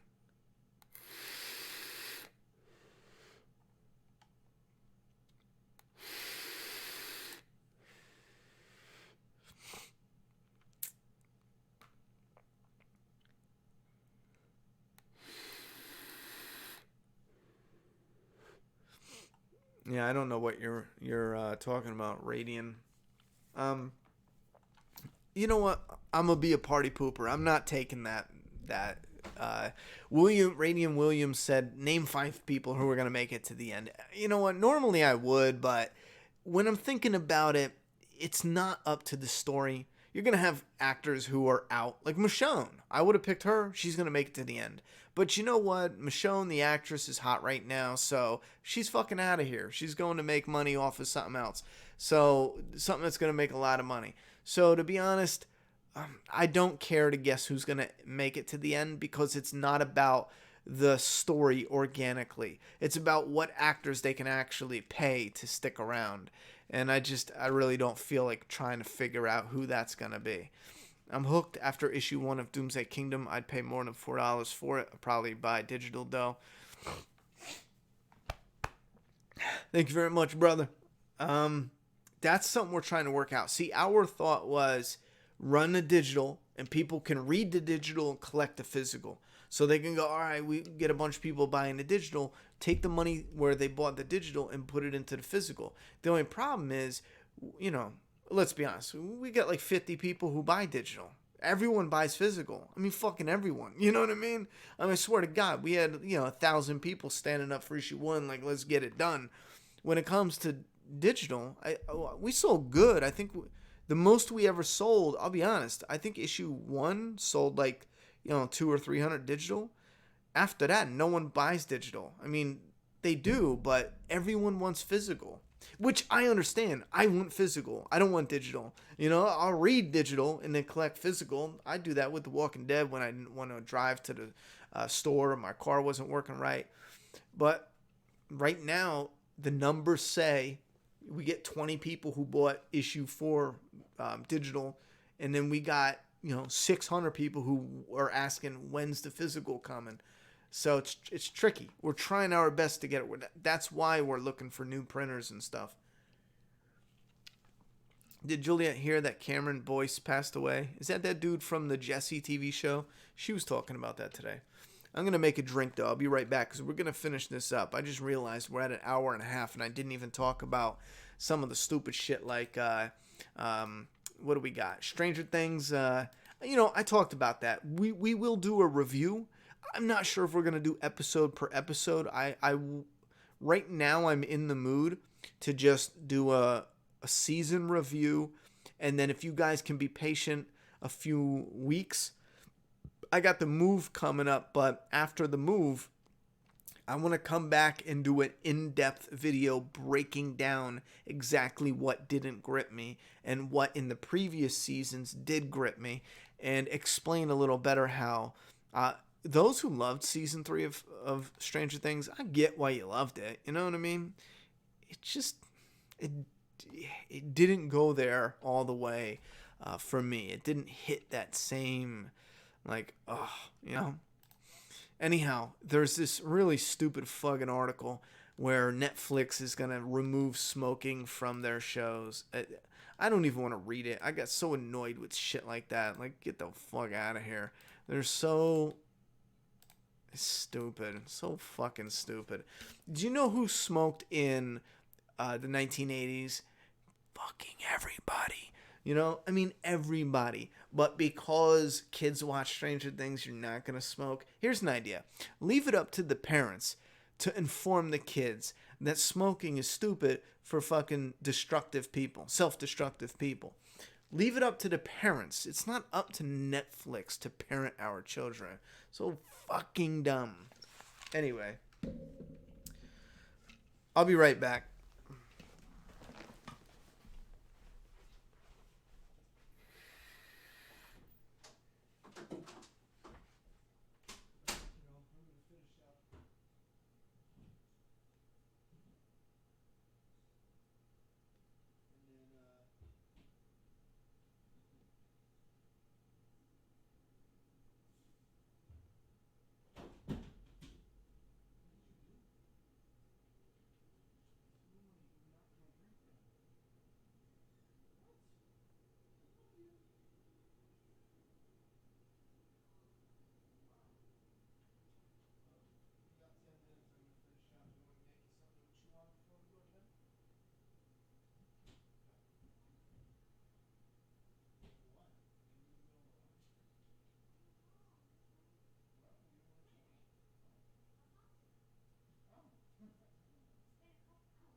love you for real.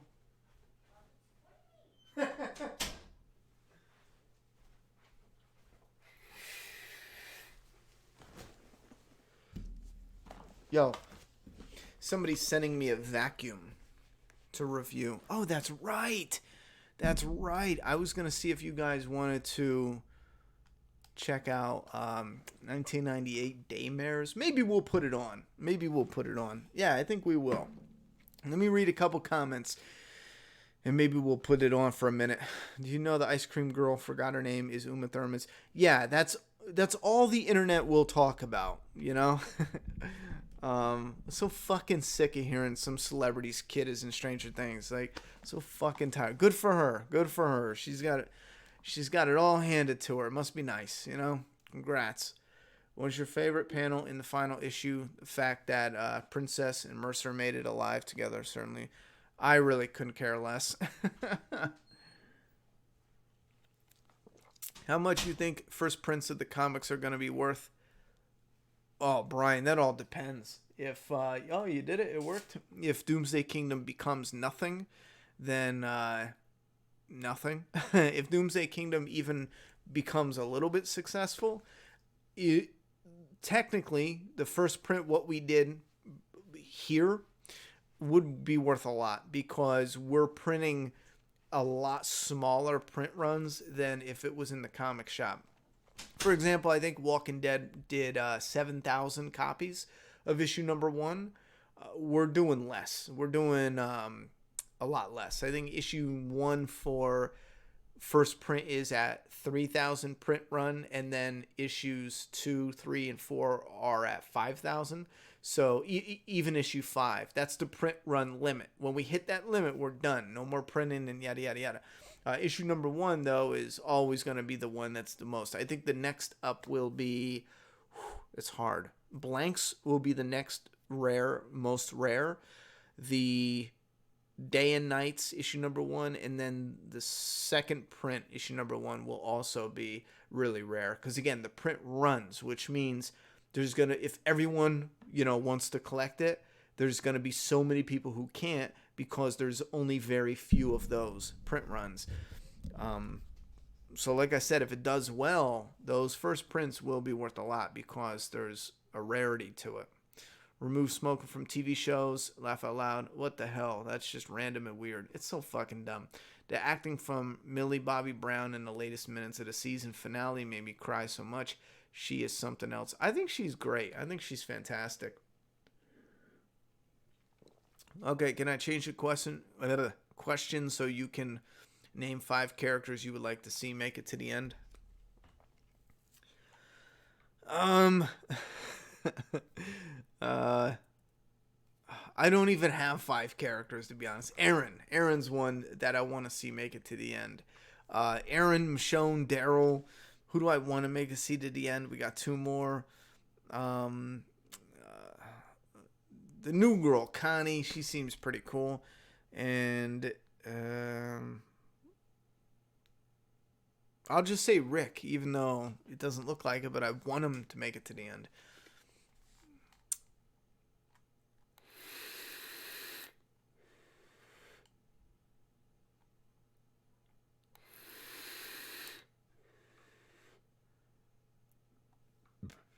I'll probably do my favorite seasons coming up.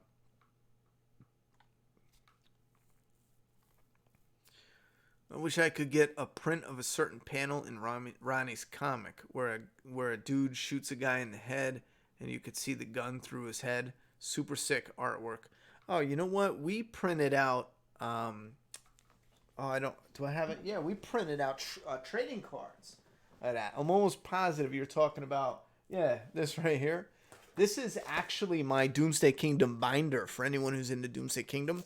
I picked up a new binder because the old binder was a little too small. I only started putting in a little bit of the pages. The rest are actually on the floor right here. But this is what I call my Doomsday Kingdom binder.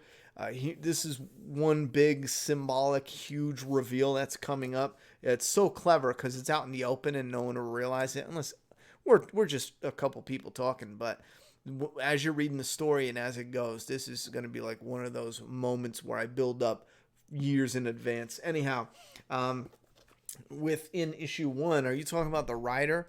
He shoots one of the creeps through the head, and then he cuts off the other one's head. We actually printed out trading cards, and we signed them. We have the trading card. Here's the other Rider from issue 2 trading card, and then we have a bookmark that we printed out. I got that in the binder as well. We have, this is called Hell's Judgment. This is one of the earliest pages that I have still left that wasn't destroyed or lost. It's typed up, and I believe this is inspired by Resident Evil. This is a part of the story that takes place in an underground tunnel. But if you look at some of these screenplay concept creation worksheets, if you look at some of the dates when I started putting it together fully, it's March 18th, 2010, and this covers character information, scene information, goal information. March 19th. Here's other stuff that is in the story. And then we go on to a bunch of different things. I don't want to accidentally spoil something, but I have a few pages with actual dates on it, and I can kind of figure out what the dates are for specific things. But as far as that, I think is the official oldest piece of paper, so 2010. But I know I wrote part of the story for my school newspaper in junior high, so that would actually be the oldest official part of Doomsday Kingdom. Are you surprised it took 3 seasons for Stranger Things to give us the first LGBT character? Yeah, fuck out of here. To be honest, I think, are you talking about with Robin? I think that part kind of works, to be honest. I know it's just forced in there because, 2019 and we needed gay characters, but which we fucking don't. Let's be honest. What is there, like 10% of the people are gay? And you have gay characters in 100% of our entertainment. Don't give me that representation shit anymore. But I'll be honest, the scene with Robin, I won't get into spoilers, but even though it was likely a forced scene, I thought it was alright. Because one of the most cliche things would be to go down the route of, I dig you, and now I have a change, and I dig you, and then they hook up. It was one of the most obvious paths they were gonna take, but then you throw in this. Oh wait, well no, it had a little bit of clunkiness to it, but I thought it was fine because it threw a wrench in what you were expecting. But yeah, it probably came from someone just saying, "Quick, we need a gay character. Hurry up." What is the rarest thing, video game, etc. you own? Rare? I'm not really sure. I boxed it up now, but I have Nintendo memo pads. I know it's really weird, but they never sold them. They only gave them out for the press. And I've never seen it before in my life. I even searched online, but someone didn't want it. They threw their press kit out, and I snagged the memo pad, and that was about it. But it's like a big official memo, and on the side it has pictures of the characters from Mario. I'm sure I have other shit, but that's probably one of the most unique things that I have. Do you like to use the same music from when Joyce found Will for the scene when Eleven reading the letter from Hopper? I didn't even notice. Yes, that is it. It is sick, bro. Oh, yeah, that's the picture? Yeah, that's cool shit, mate.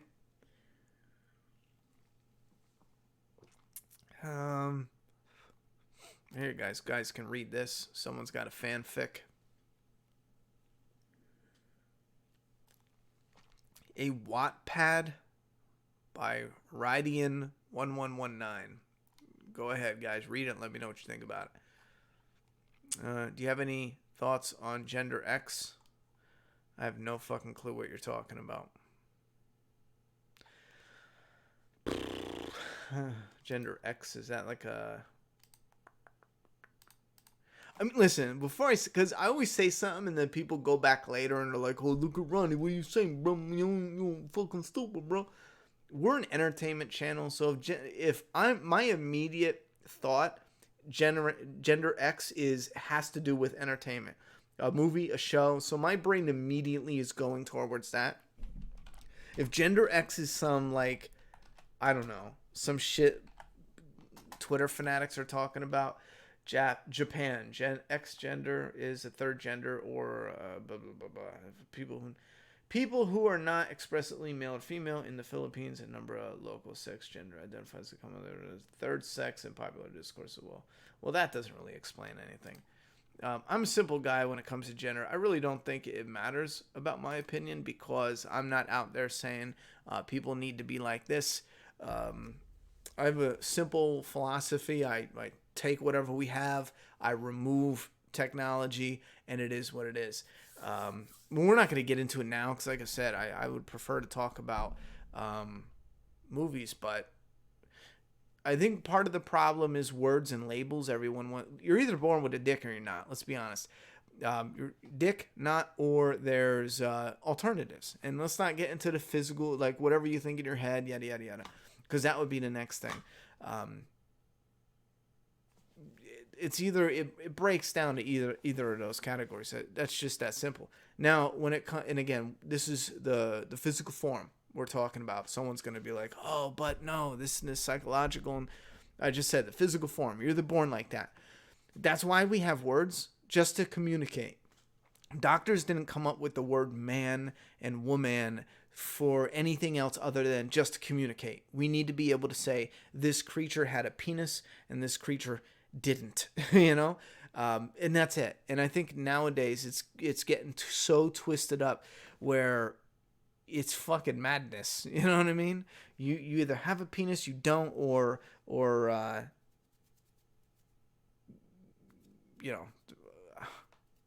there's I don't know the fucking definitions, but you know what I'm saying? Or be like three spectrums. And again, that's physical form. When we're getting into psychological, people can have their debates. I personally would probably be the one people would want around, because here's my philosophy. Pursue happiness. Do you.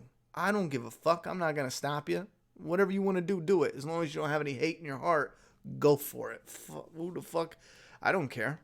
What's your favorite genre to cover other than zombies? The horror genre? Do you have any thoughts on gender? Do you hear about how Disney denied a father from having a... Yeah, I heard a little bit about that. They even tried using the late Walt Disney as an excuse for not allowing it. Yeah, I heard about that. That seems ridiculous. Aside from her being Uma Thurman's daughter, I got so easily attached to Robin. She was great. Addition to the show and a great actress. I'm happy she was added in. I would have preferred if the media just shut the fuck up about how she got, life handed to her on a silver platter. I liked the character. I thought the actress had fantastic charisma. I thought she had great charisma. It was one of those additions where I thought, here we go. We're forcing more people in. But she did a really good job with it. I mean, she really did. I just, by nature, I'm forced to hate celebrity children. I have to run with it. I can't not. So, but besides that, I think she did a great job. Are you going to play something after you get off? No. I'm going to pull up the screen and see if the Daymare works. And if it does, we'll do a video tomorrow. No, not tomorrow. In a couple days. Where can I find authentic looking Jason mask like you have? Well, my brother made that. My brother made it. I told him he's got to sell a few of them because NECA sells shit that is, and I love NECA, but their mask looks terrible, and they sell it for like $40 or $50. I told my brother, yo, you got to make me some of those. We'll put them on a fucking website and sell them or something, cause that shit is bomb. I'll ask him though, but like I said, it takes a bit of time, but maybe he could whip a few up. I didn't see The Dead Don't Die. I didn't have time to go to the theater. Don't you collect the Walking Dead omnibus volumes? No, I don't. I don't collect them. I mean, I read the compendiums, but I don't collect them. Are you going to play something? Or we did that. Somebody's sick of the whole cis thing.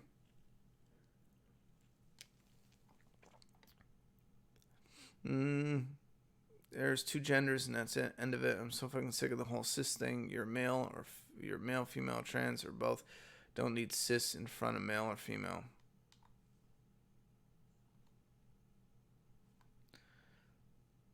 This is why I don't get into these discussions. What the fuck is cis? I hear people saying it all the time, but I'm not a fucking loser, so I don't know what it means. Cis male. What is a cis male? Number of cisgender, cissexual, cis male, blah blah blah blah. Cis female. It doesn't fucking tell me anything. What does cis mean, you dumbass?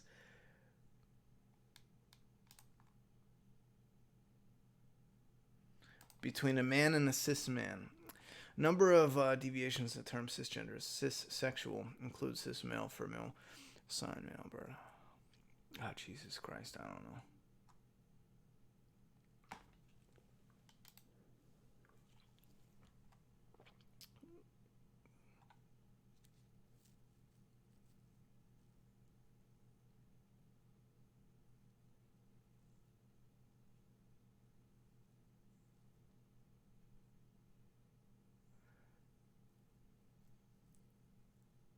Okay.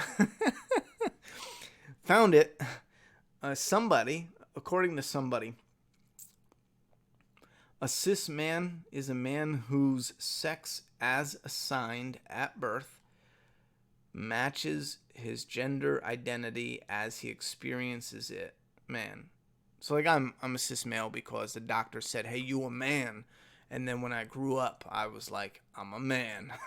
Why is that used so negatively? Holy fuck, that's all that means? Why is that used like it's fucking... I thought cis male was like, you know, like fucking just animal pieces of shit. I thought they were... The way it's used in media and on YouTube videos and like videos in general, I thought it was like, wow, you must be like a fucking monster, you know? They called you a cis male or whatever the fuck. You must be a beast. Here it just means the doctor said you were a guy and you're a fucking guy. That changes the context in so many videos I've seen. That's weirdly terrifying now. Anyhow. I do feel about Kansas allow people to change their genders. Oh, wait. You feel about Kansas allowing people to change their genders on their births? I really don't give a fuck. Listen, is it fucking with me? No, I don't care. I don't care what Kansas does. I got a simple... Listen, I'll be lucky if I even can afford braces for my kids in the future. Why do I give a shit if someone wants to change their gender on their fucking birth certificate? Especially when you get so many people who are... And they might be like, you know... smart with the definitions. I don't even know what fucking cis means. But that's because I just look at the root of everything. If you naturally look at the root of everything, you know everything that's going on before these fuckers. Because what they're doing is struggling for labels. But all you're doing is inventing and reinventing and changing around labels. When in reality, the truth is in the natural way of how everything works out. And I know I have to be real general because it's the argument of labels that fucks everyone out. That's all it is. They're coming up with all these fucking labels. It's so important to be a man to them. A man to them is something that's like, wow, you know, and a woman, yada, yada, yada. When you remove all the labels, you're simply who you are. That's it. You know what I mean? However you fucking are. Born as a man, but you wear lipstick and you fucking whatever the fuck you do that's different than your label, whatever. You're just you. That's you over there. Fucking be you. I don't care. It's not fucking with my life. When the hell are we going to get news with Lauren Cohan? It's been so quiet, and I really am speculating that they're going to bring her out at a Comic-Con and tell us then. I have no idea, bro. Oh, wow. It happens like once a year that I catch you live. Just want to let you know that I love your channel. Sending you some love from Europe. Thank you very much, love from Europe. Wow, he did a great job, and the mask looks sick. We'll definitely buy one if he decides to sell them. Oh, let me tell you what. Those masks are fucking ill. Wait, how did I shut the thing down? Yeah, that looks fucking dope. Another random question: if the Walking Dead characters not cast were on Survivor, who would win the contest? I don't know, Williams. Where are you getting these questions from? I don't know. Who's going to survive on Survivor? I really don't know. Maybe we'll pull up that game, see if it works when we're on stream. If it does, we'll do a stream this week. No, you should check out Uncharted 4 Mission Impossible trailer. It's really good. Yeah, you say that all the time. I'm going to check it out.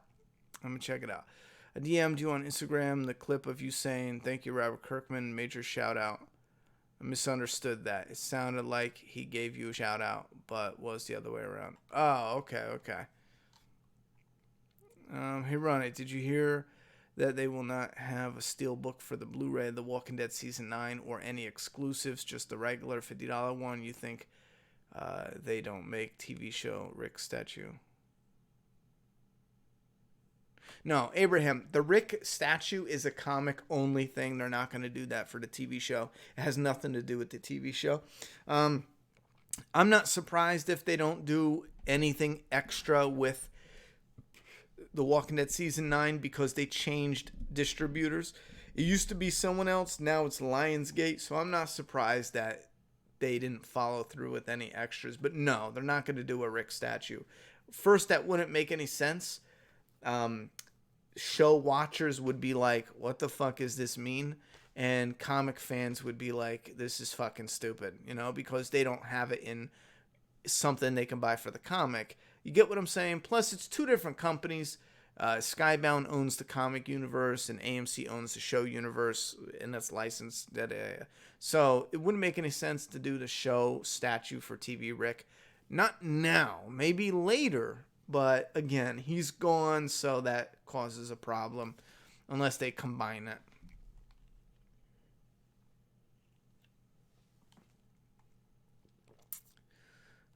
It's sad. A lot of these Hollywood types hate men. Entertainment is about stories and escapism, not politics. Yeah, that's a weird thing. There's a lot of man hate going on, which is fucking weird. Ronnie, speaking the truth. Imagine that. How would that be in the public eye? On Twitter, like being a big badass, just fucking hating, man. Later that night, you sucking dick. Like, how do you live your life that kind of fool?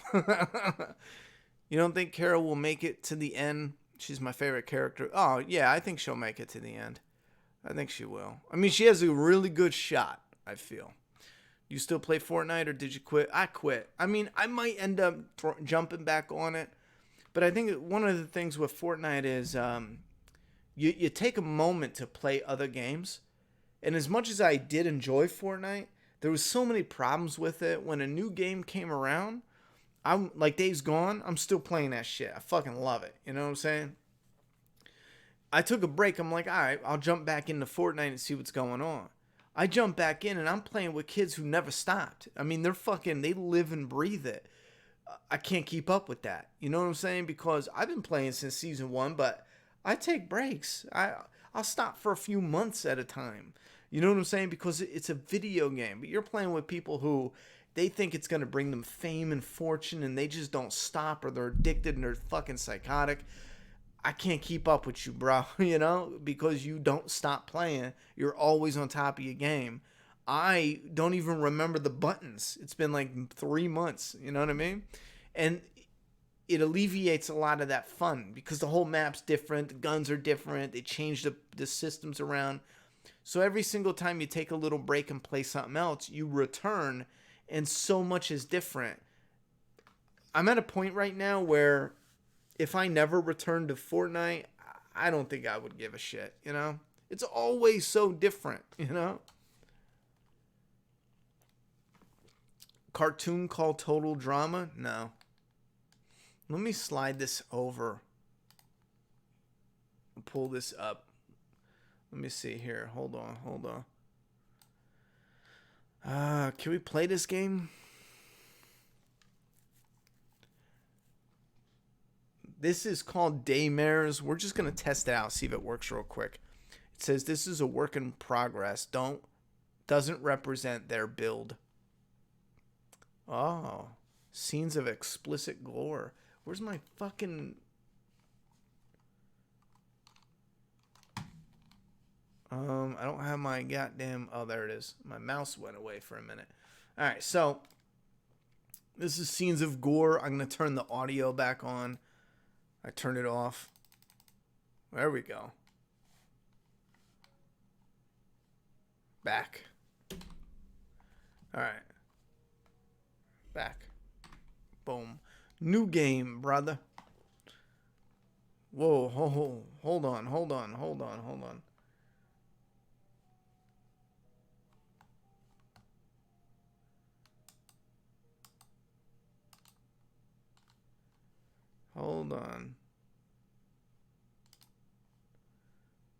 Why is it so loud? It's just the music. Oh, the master. That's the master. Let's take this music down. That's what I need. Okay.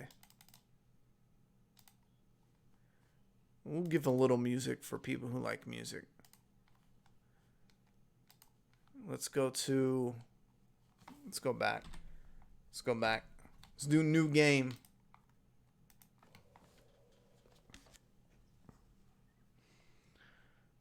All right, mission briefing.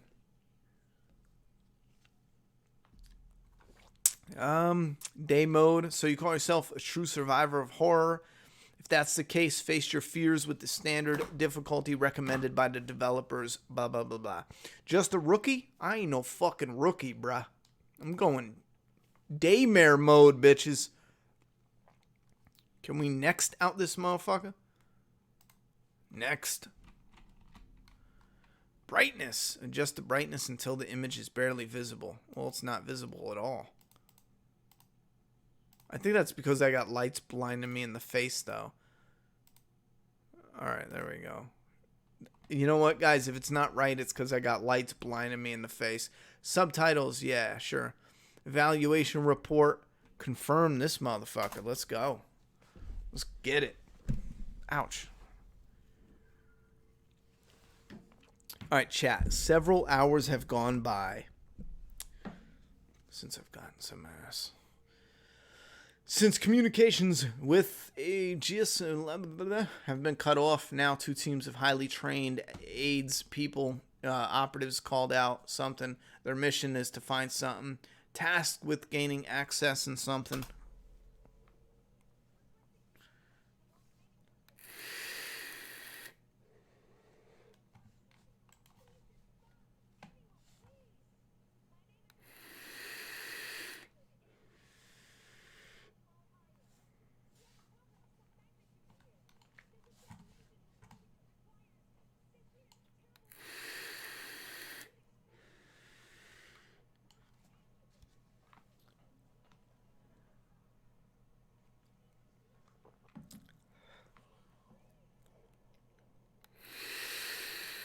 Yikes.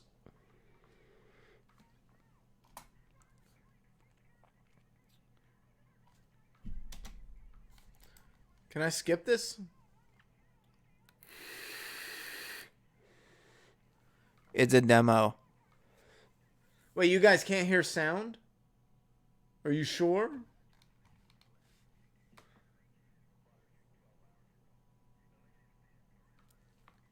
Guys, can you hear a sound of the game or not? Because it's fucking blowing out my eardrums.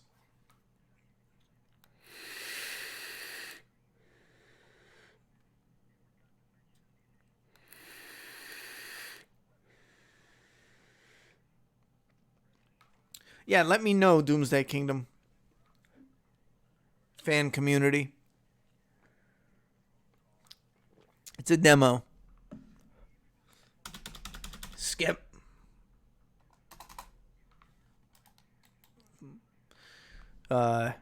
Daymare's developers. Can we add a skip? Can we add a skip button, please? No sound? You gotta be fucking kidding me. Hold on.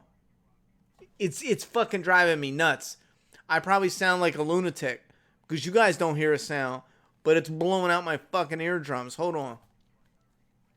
Son of a bitch. It won't let me do anything because this screen's playing. God damn, there we go.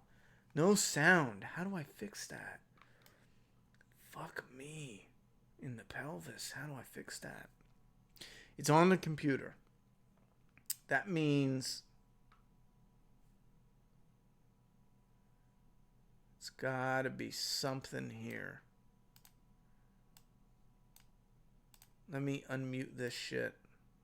And let's test this out. If you guys are here for the live stream, we're way done with that shit. Right now, we're fucking with this. Skip that cutscene. Do you really want to skip? Yes, I fucking really do. Oh shit, I can move around with my joystick with my fucking mouse.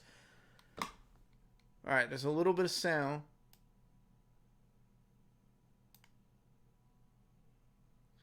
You guys still can't hear nothing? Oh my god, how do I fix that?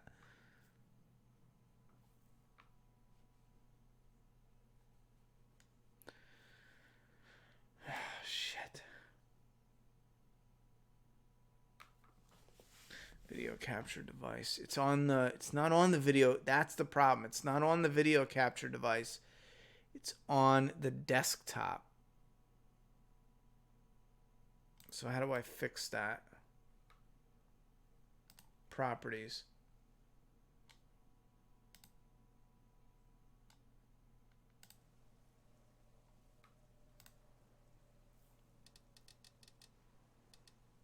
Can you guys hear that? No.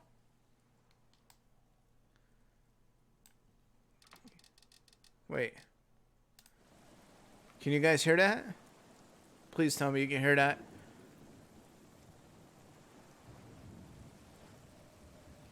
I can look around. Woo! I am taking my time. Taking my time. Going down south. Fucking your ball in the butt.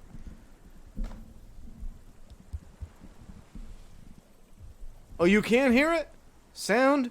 Yep. I'm a fucking gangster.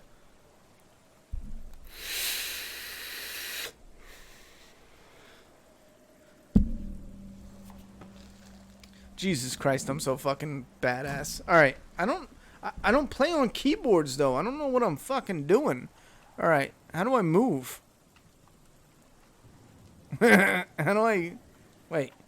Oh, this is how you move. Alright.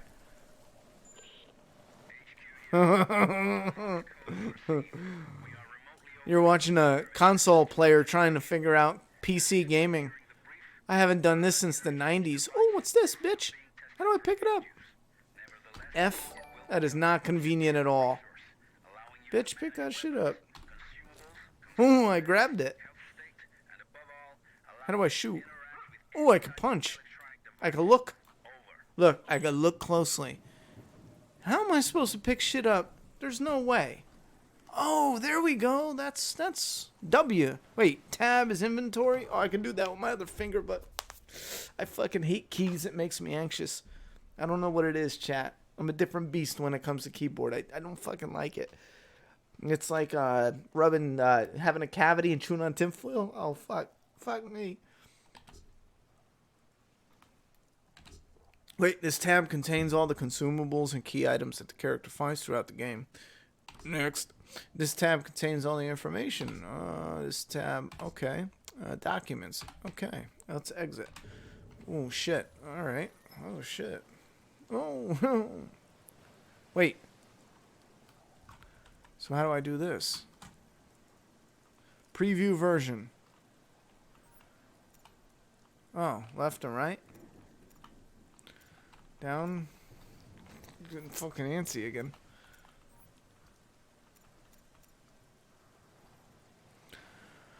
Switch tab. Navigate. Back. Interact. Inventory. Alright, back. Q.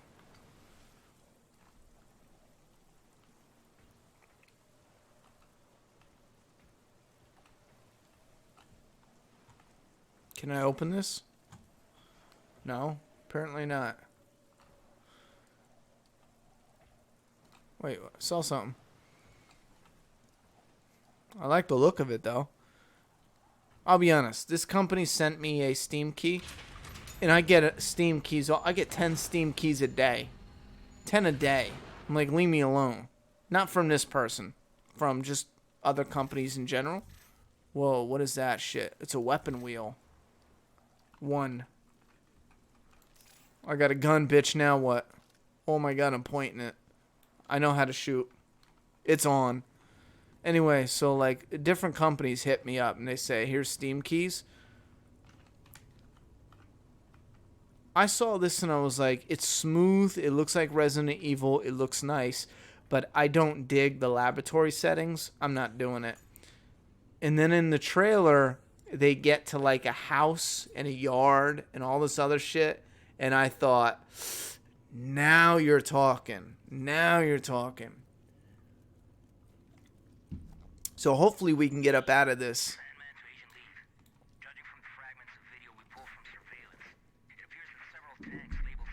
I don't like lab settings.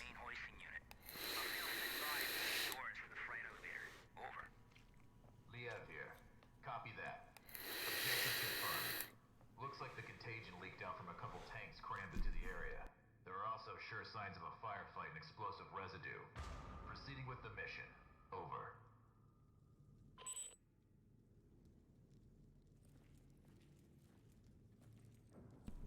Alright. Oh, yeah. Oh, yeah. What? I'll shoot you. I got a big-ass mouse pad, too. Bring it. I don't know if I can move too good. I'm not good with my fingers. It makes me anxious. It makes me anxious, bro.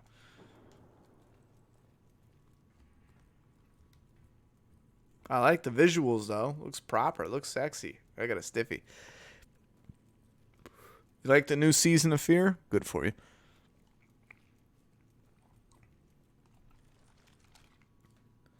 Another cutscene, huh? Not happy about that.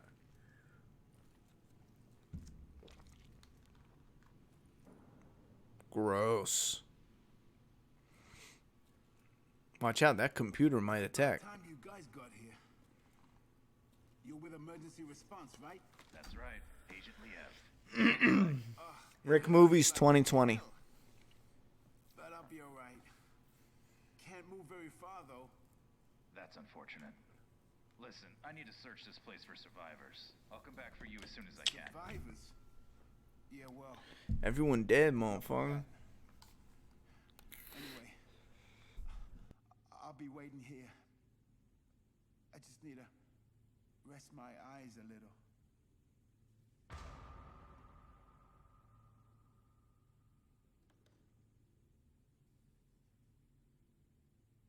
Alright, well, didn't we already aim weapon? Or, oh, I get it now. I get it. 4. Here's a flashlight. I can turn that off and on. I can put my weapon back up. I can get this weapon. Come on. Oh, yeah. Oh, who wants it? Wait, what? Oh, my God. Do I kill him? Oh, I fucking marked his ass. He didn't even see it coming. Oh, magazine quick slot. In order to perform the reload, he was just like, oh, thank God you guys are here. I'm a chill. And I'm just thinking, yeah, well, I'm cleaning up. Baka. In order to perform the reloading action, you must first select the magazine from the quick slot menu. I'm not happy about that. Hold on. In order, okay. Press the reload button once to perform the fast reload.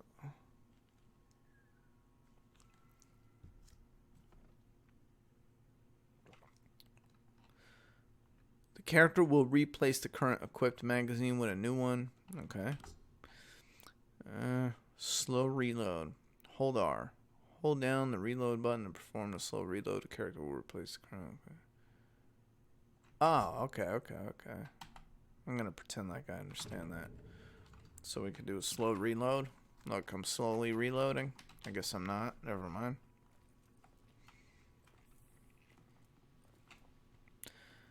Got any other reason to be in here? No? Okay. I got this. Let's, since I'm a boss, let's take out my other pistol. Let's do a reload on that. No? Okay, no reload. Let's go. Let's just shoot randomly to hear how it sounds. I fucking love it. Let's do a reload on that. Slow reload. I like it slow sometimes. Build up suspense. You know? Can I run? What does space do? Sandman. Spacebar does nothing. Confirmed. I followed the protocol. I'm now heading to the control room to begin loading procedures. Over. Copy that. Copy. This all brings back memories from 94. Oh yeah, 94 was rough. All those poor, innocent people. Or what was left of them. Don't you remember? Orders are orders, Major. And those Yeah. innocent people I get weren't it. exactly civilians. When you finally get your ass out of that chopper and onto the battlefield, we'll talk about it. Proceeding to objective. Over. Wait a minute, is that deep voice me? I guess that is me because I just killed someone and I'm not in a chopper. Who's in here? Can I change my That's how you know I suck at computer games. I can't stop moving forward. The game looks sexy though. I give it that. If it was a body, I'd lick it. It's fucking smooth. I like it. I just want to get out of this lab. I want trees and yards and houses. Hold on. Hold on. Something's not right. Something's suspect. Look at this. Where are you at? Oh, a camera from 1996. What are you doing down there? Someone must have had a lot of fun down here. Yeah, they did. They had a blast. We got a little fan. Look at this little fan. I hate that little fan. Laundry basket? Fucking out of nowhere. Somebody's like, yeah, this military installation, all this secret, top secret shit, but let's do fucking laundry. Fuck yeah. Wait. I'll have to restore power. Whatever. Dick. Alright. How do I restore the power?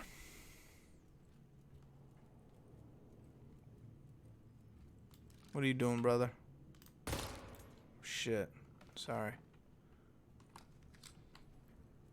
Oh, what do we got here? F. Pay respects, homie. Close. Next. Close. Oh, there's a suit missing. Wait. Never mind, he's got it. Oh, death by elevator. Fuck him.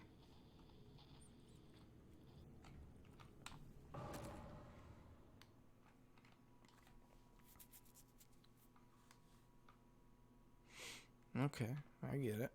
I'm hip. I'm not reading this. I probably should read it.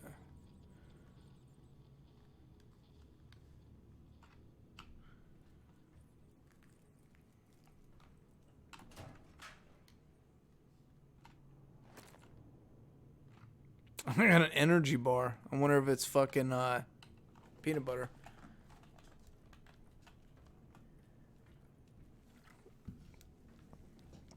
Everybody's got to do laundry? I guess so.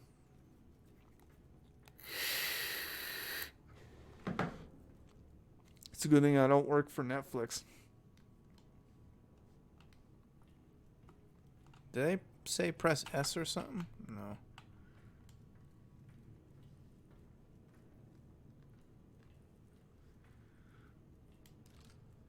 I just want to shoot some zombies, bro. There's blood. I like the look of this. I like it.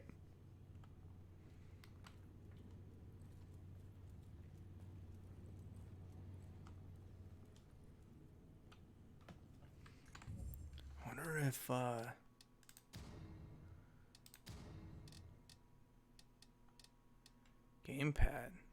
Gamepad. What is gamepad? Wait a minute. Wait a minute. Wait a minute. Wait a fucking minute.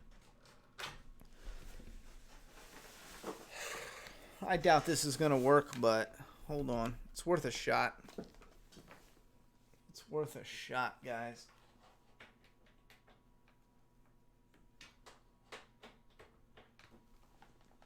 I'm not built. I'm just not built for a keyboard. I'm just not. I mean, it's fine as long as it's chilling, but nah, that's not gonna work. But When it's like fast paced. Shit, that sucks. I popped it on sometimes. PlayStation paddle. I threw it on sometimes and it worked, but oh well. Oh well.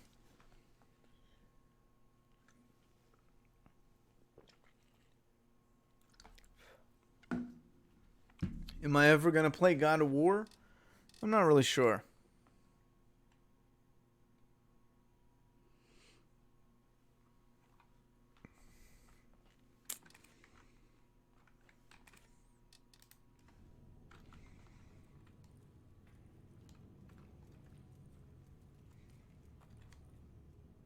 Wait a minute.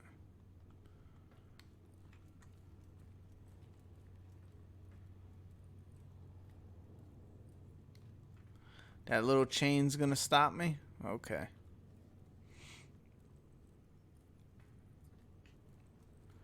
I forgot which way I came. I think I walked in here, didn't I? Look at this guy. Sucks to be you, homie. For $1 million. Holy shit, homeboy trying to get rich. It won't let me.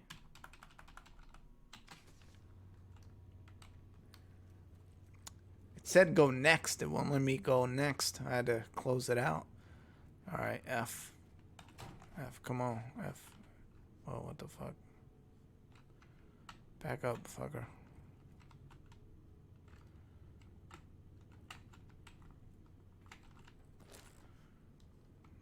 We got ammo.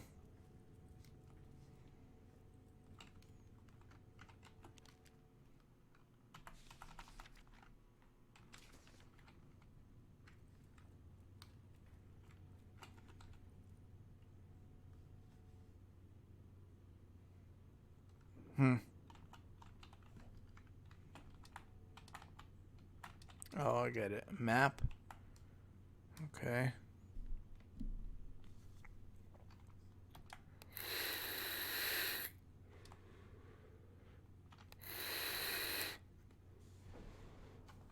Sorry if that was loud.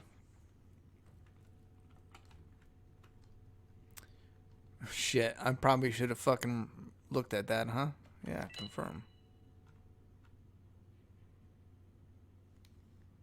What? Fuck me. I knew it.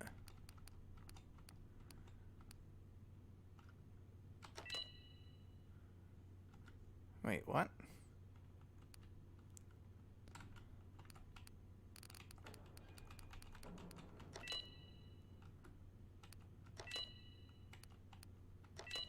Oh, I get it. I get it. I get it. I should have looked at that computer, I guess. Alright, fuck it. Sometimes you're not sure what's going to be important, and I was just trying to burn through it. I'm not going to lie. Alright, so, map. Email. Alright, map. Some type of puzzle. HR green. CD red. Fuck me. You guys liking what you see so far? So the second printing will probably be worth something too. Well, the way it goes is, yeah, because we're printing less actual prints for second printing. We had a lot of people order issue 1 first print. Issue 1 second print, right now, we've only had about 1/3 of the people order first print.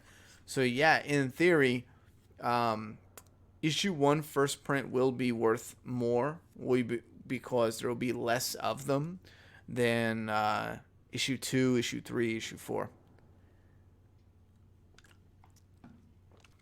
What is this now? HR is green. CD is red. OF is red. Do I even need to know all this? SR is green. This seems a little bit complicated. We got red ones. DA is red. And then HA is red. Red. Okay, let's roll out. Whoa. Q. Where's Q? Yas, queen. Let's go over here. Let's hit F. So, We got cargo area. Cargo area, is that on here? Nope. Subshaft. Hell access. Hell access is red. Alright, fine. Green. Green. CD is red. Let's do... Shit.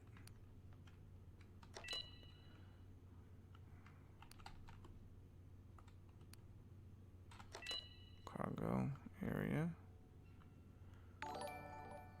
CNDAHA.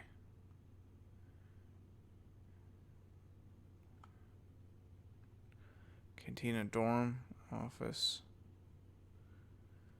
Let's go down to helipad access. Helipad access is red. Lab area LA. Let's do green. Control room. Let's do fuck me. Let's do green. Shit, something happened. I'm not really sure, but reception hall. Let's do green. Decon area. I don't know what the fuck that is. Let's leave that red. Server room. That's green. Security room. That's green. Something's happening. Fucking office area. Green. Is that no good? I don't fucking know, brother.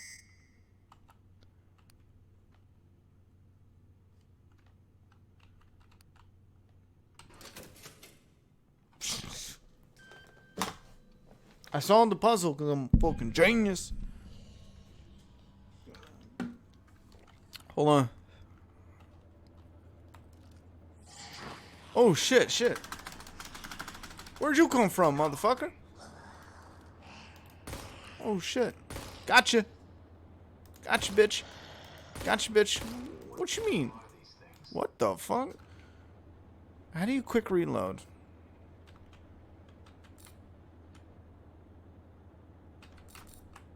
Wait, what? Quick E?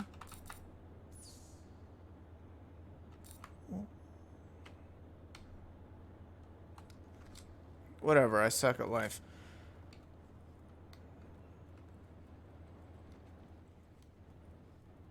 What's over here? Nothing? Can't give me some extra bullets? Let me fucking out of here.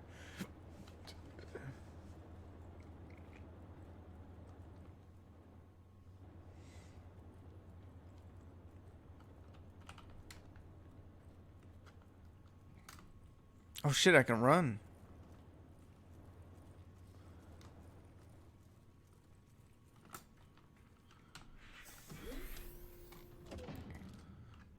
Shift and forward. You can run. Shift and F.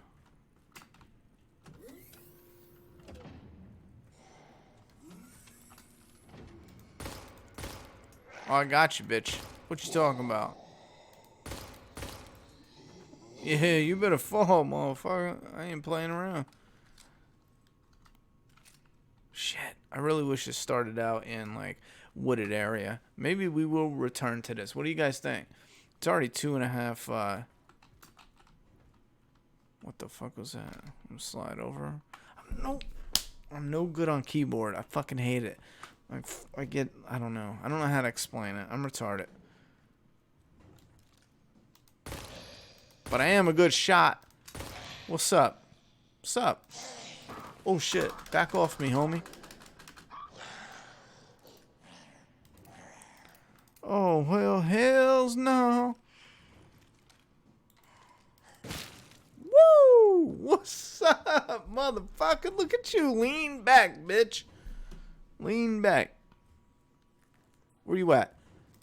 You talking to me? Okay, let's go. What are you doing? Let me in here. Let me get some. Can't do anything in here? Well, that's dumb. Get me out of here. Hey, what's up, guys? Alright, so today, welcome to Megapath Presents. I'm Ronnie Hayes. Get it? I'm in front of a camera. Whatever. You guys don't got a sense of humor anyway. Don't move. Don't. He looks like he wants to move. Yeah. F. What now? What now? Warning, power fail.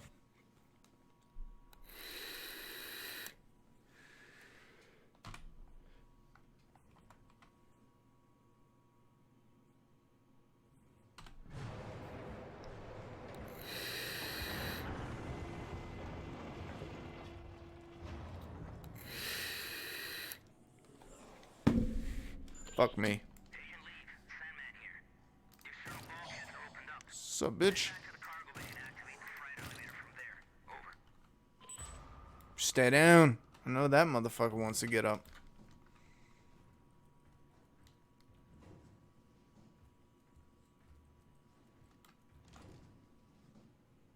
I don't even know where I'm going.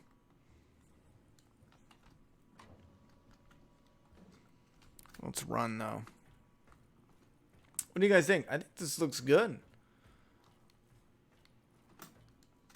Especially, except for this guy runs like a bitch. Look at him. He did he. Gonna do long. Down below. It looks Something like a down below. huge submarine with markings that resemble biohazard symbols. And could the flag really be Japanese? Focus on the mission, Agent. I don't care what titter-ridden cow curdles the milk those pasteurizing big shots call us in to mop up. Time is running out. Get your ass on the objective. Over.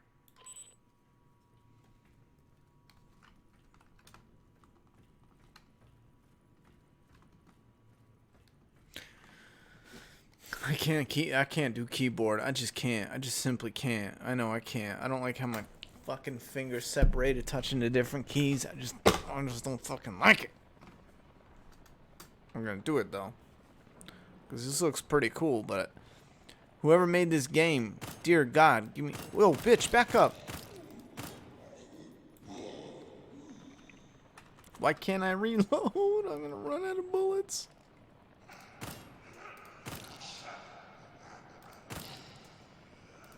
Whoa, you got back up?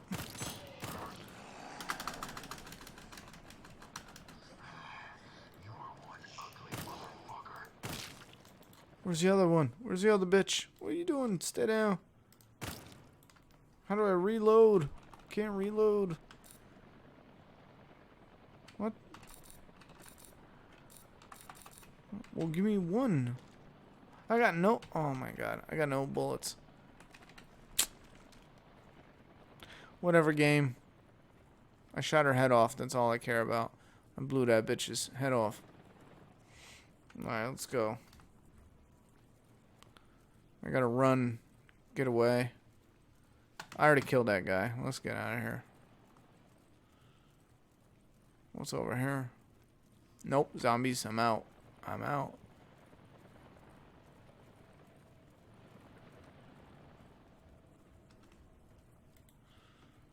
Wait, I have... 3. Number 3. Run. How do I do number 3? Number 3. Number 3. Oh, fuck.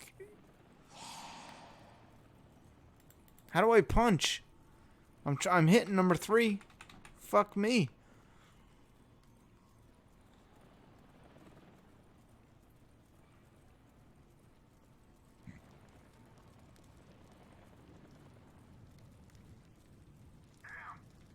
Shit, fire got me. I'm looking for bullets, though. No bullets? No.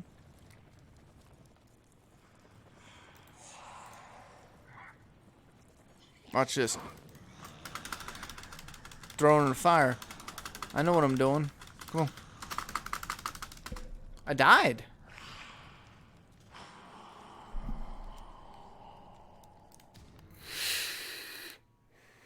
I don't know if I agree with that altogether. Not really sure about that one.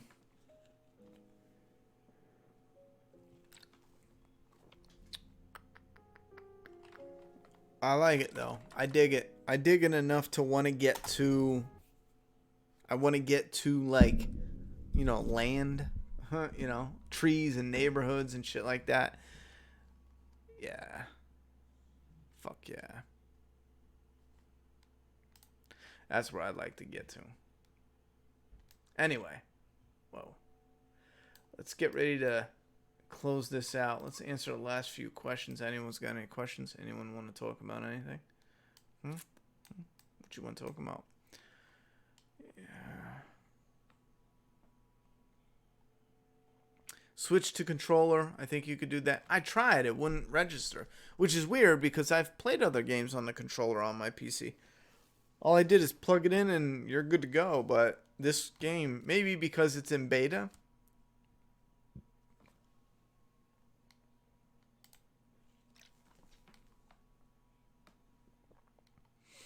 Yeah, Andrea's shit was dumb.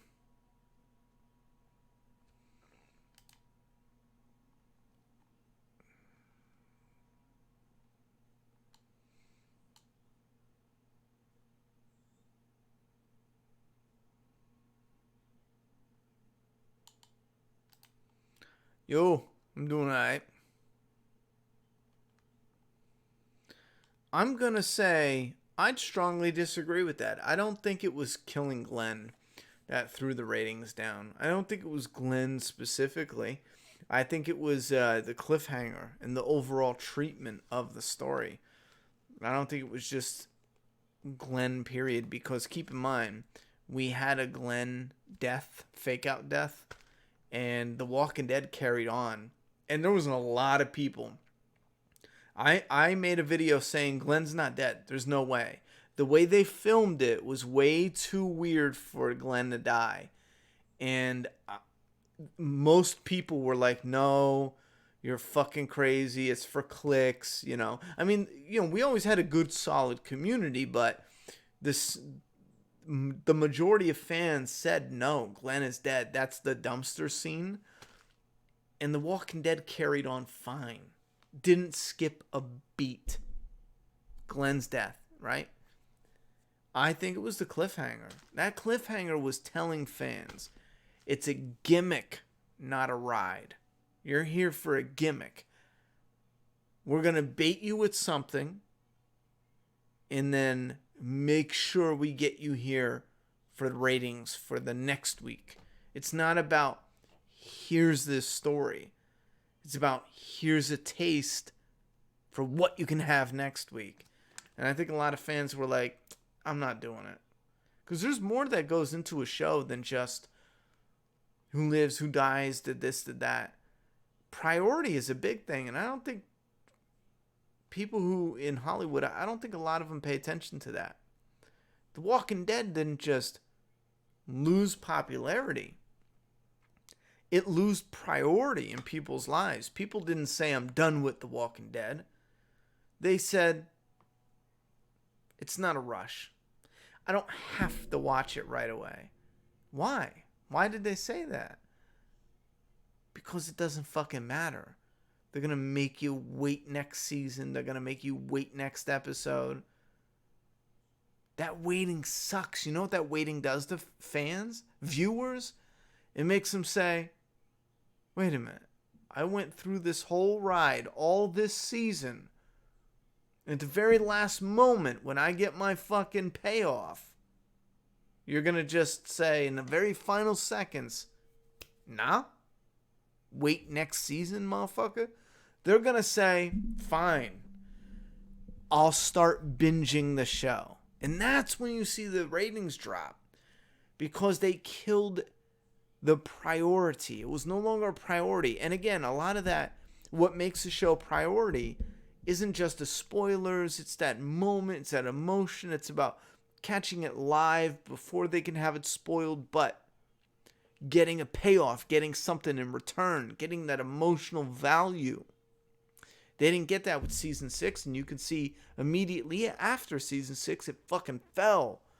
It didn't just fall. It got kicked in the balls and fucking steamrolled, Hollywood has this weird idea of We'll make them wait. We'll have the biggest fucking premiere ever. And they did. They did. The build-up will be crazy. Fans will be talking about it. And that's all they see. They don't see the impact overall. The diehard fans will be there. They will be fucking clicking on videos. Like me, I'm in that diehard fan. And online, it's the online active fan base. We will be there. And we will be clicking and watching and whoop-de-whoop. We'll boost those numbers up. But the truth is, the masses, the casual viewers, the ones who prop up those ratings, there might be 5 million diehard fans, but you got 15 million casual viewers as well. By pulling these stunts and these gimmicks, you're telling those casual viewers, you might as well wait and fucking binge it. You know? That's where the drop-off was.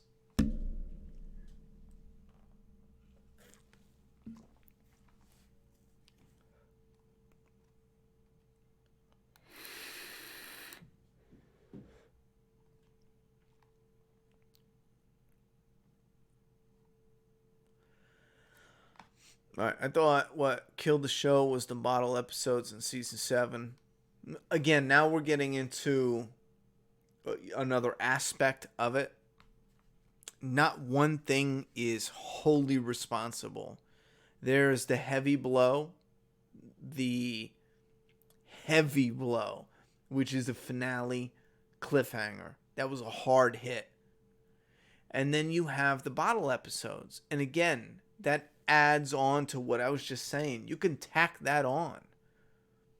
You tell a fan, and we're not talking diehard, the active online community, because the active online community, the AOC, if you need an acronym, is very different from the casual viewer. Very different. They'll watch no matter what till it's over. They're done. They're invested. They love it. Done deal.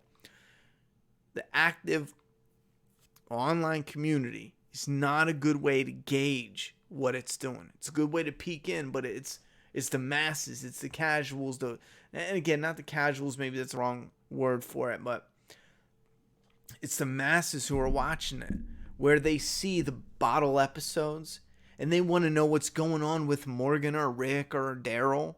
And then the next episode, you show them only Tara, only Beth, or some other crazy wild shit.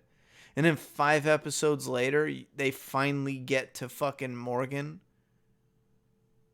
They don't say, oh, that was thrilling, we're finally here. No. What do they say? Again, this tacks on to what we just said with the finale.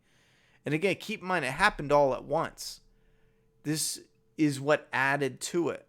They say, why am I going to sit week to week, plan my schedule around hurrying to have dinner done, to schedule my days with, swim practice or this with the kids and piano practice just to be home at this specific time? If they're going to make us wait another week for the character who I'm waiting to see on the show, I might as well just watch it at the end of the season all at once at my own leisure. And that's what happens. We get an attack on priority. Because before, The Walking Dead Season 2, Season 3, Season 4, Season 5, we see these rises in priority.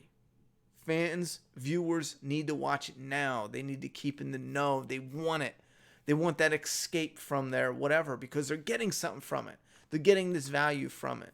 But once you start fucking with them, and once you start having them expect, the story, but you say, nah, you thought you were going to get the conclusion of episode 4?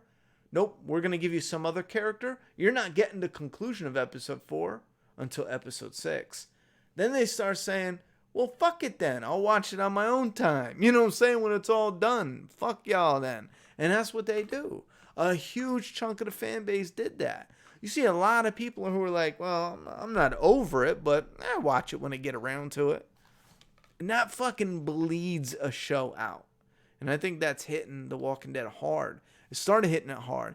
Season 6, 7, 8, especially, again, look at the progression. You give them with the cliffhanger in 6, where they feel fucked with. And then in 7, it's all this bottle episode, split storytelling. And again, it's exactly what we're talking about. They're coming in for this, they're rescheduling their lives to sit down and watch your show. And what are you doing? You're not giving them the story. You're teasing them and saying, no, you thought you were watching this, but next week is when we're bringing the character you care about. Haha, motherfucker, you know? They're just going to say, I'll catch it on my own time. I strongly feel that's what happened with The Walking Dead.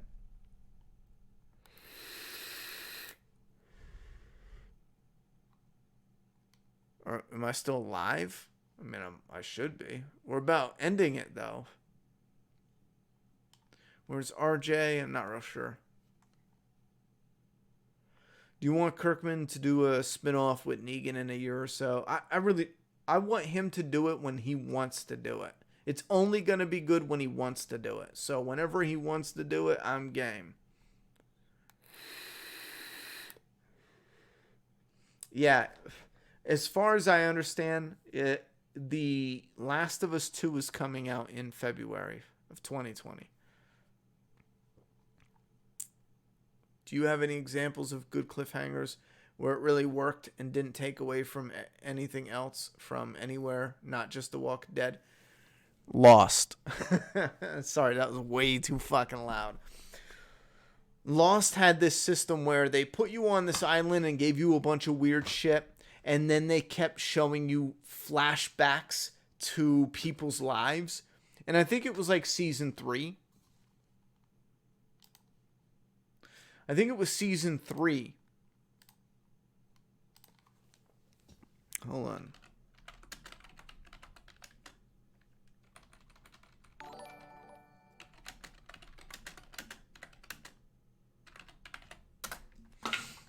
Yikes. Right here. Been flying a lot. What? Golden pass that they gave us. I've been using it every Friday night. I fly from LA to Tokyo or Singapore or Sydney. And I get off and Before this happens, this is Lost. I just got done telling you they did flashbacks for 2 seasons straight. Maybe, I think this is season 3. They did flashbacks only for 2 seasons straight. And then something weird happened. We got these weird flashbacks. Something was off. Jack had a beard. The characters were acting a little different. Their lives were a little different. Something was off. But it wasn't revealing. Now, this was just a taste. The main course was playing out. So we got the main course playing out, and we got this little taste of these flashbacks of something off. And then what happens? The very end of the very last episode of this season, Kate, who did not know Jake before the crash on the island, is living her life off the island. And she meets up with Jack. I think I called him Jake. She meets up with Jack. They didn't know each other before. Now it's dawning on the viewer. Hold up. This isn't the main course. Negan in the lineup, the Eeny, Meeny, Miny, Mo was the main fucking course. This is the cherry on top, and that is what you want to do in the writing. You give them the main course. Here is the cherry on top and the reason to come back next season. This is the reason you want. Now, as a viewer, you're like, this is fucking weird. anybody else on board. He's talking, and it's like a weird, different dimension. Jack talking about a crash. He just survived a crash. He absolutely just survived the crash. I'm not going to cover all this in case, you know, you haven't seen it because you don't know what's going on, but she leaves. She's like, he's fucking crazy. And then this gave me chills the first time. We have to go back, Kate. Bomb drops. Simple. Chick's getting in her car. Some dude close up with a beard. We have to go back. One of the biggest explosive cliffhangers drawing you in. Because, and for those who don't know, this is the realization. The whole series is about getting off the island, and out of fucking nowhere, they blast you with the truth. They've already gotten off the island, and he needs to go back. In one simple, we have to go back. This one simple, it just hits you. And again, this is after you already had the main course of the whole season.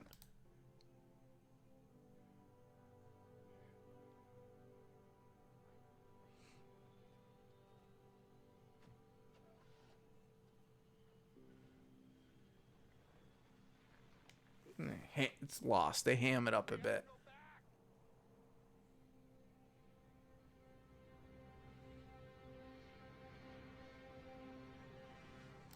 Again, you got a plane flying off. But this is the moment. Again, you watch it. For those who haven't seen it, or those who haven't watched it, as you're watching along, it's not this scene with this whole big suspense. You know, it's this one girl meeting a guy. She's getting in the car. She's leaving. And he's like, you know, we have to go back. When you're watching it and you're wrapped up in the story, that one simple moment is the what? And again, it's the cherry on top aspect that's the most important, because they give you that main course, and then they give you a little taste of the reason to come back.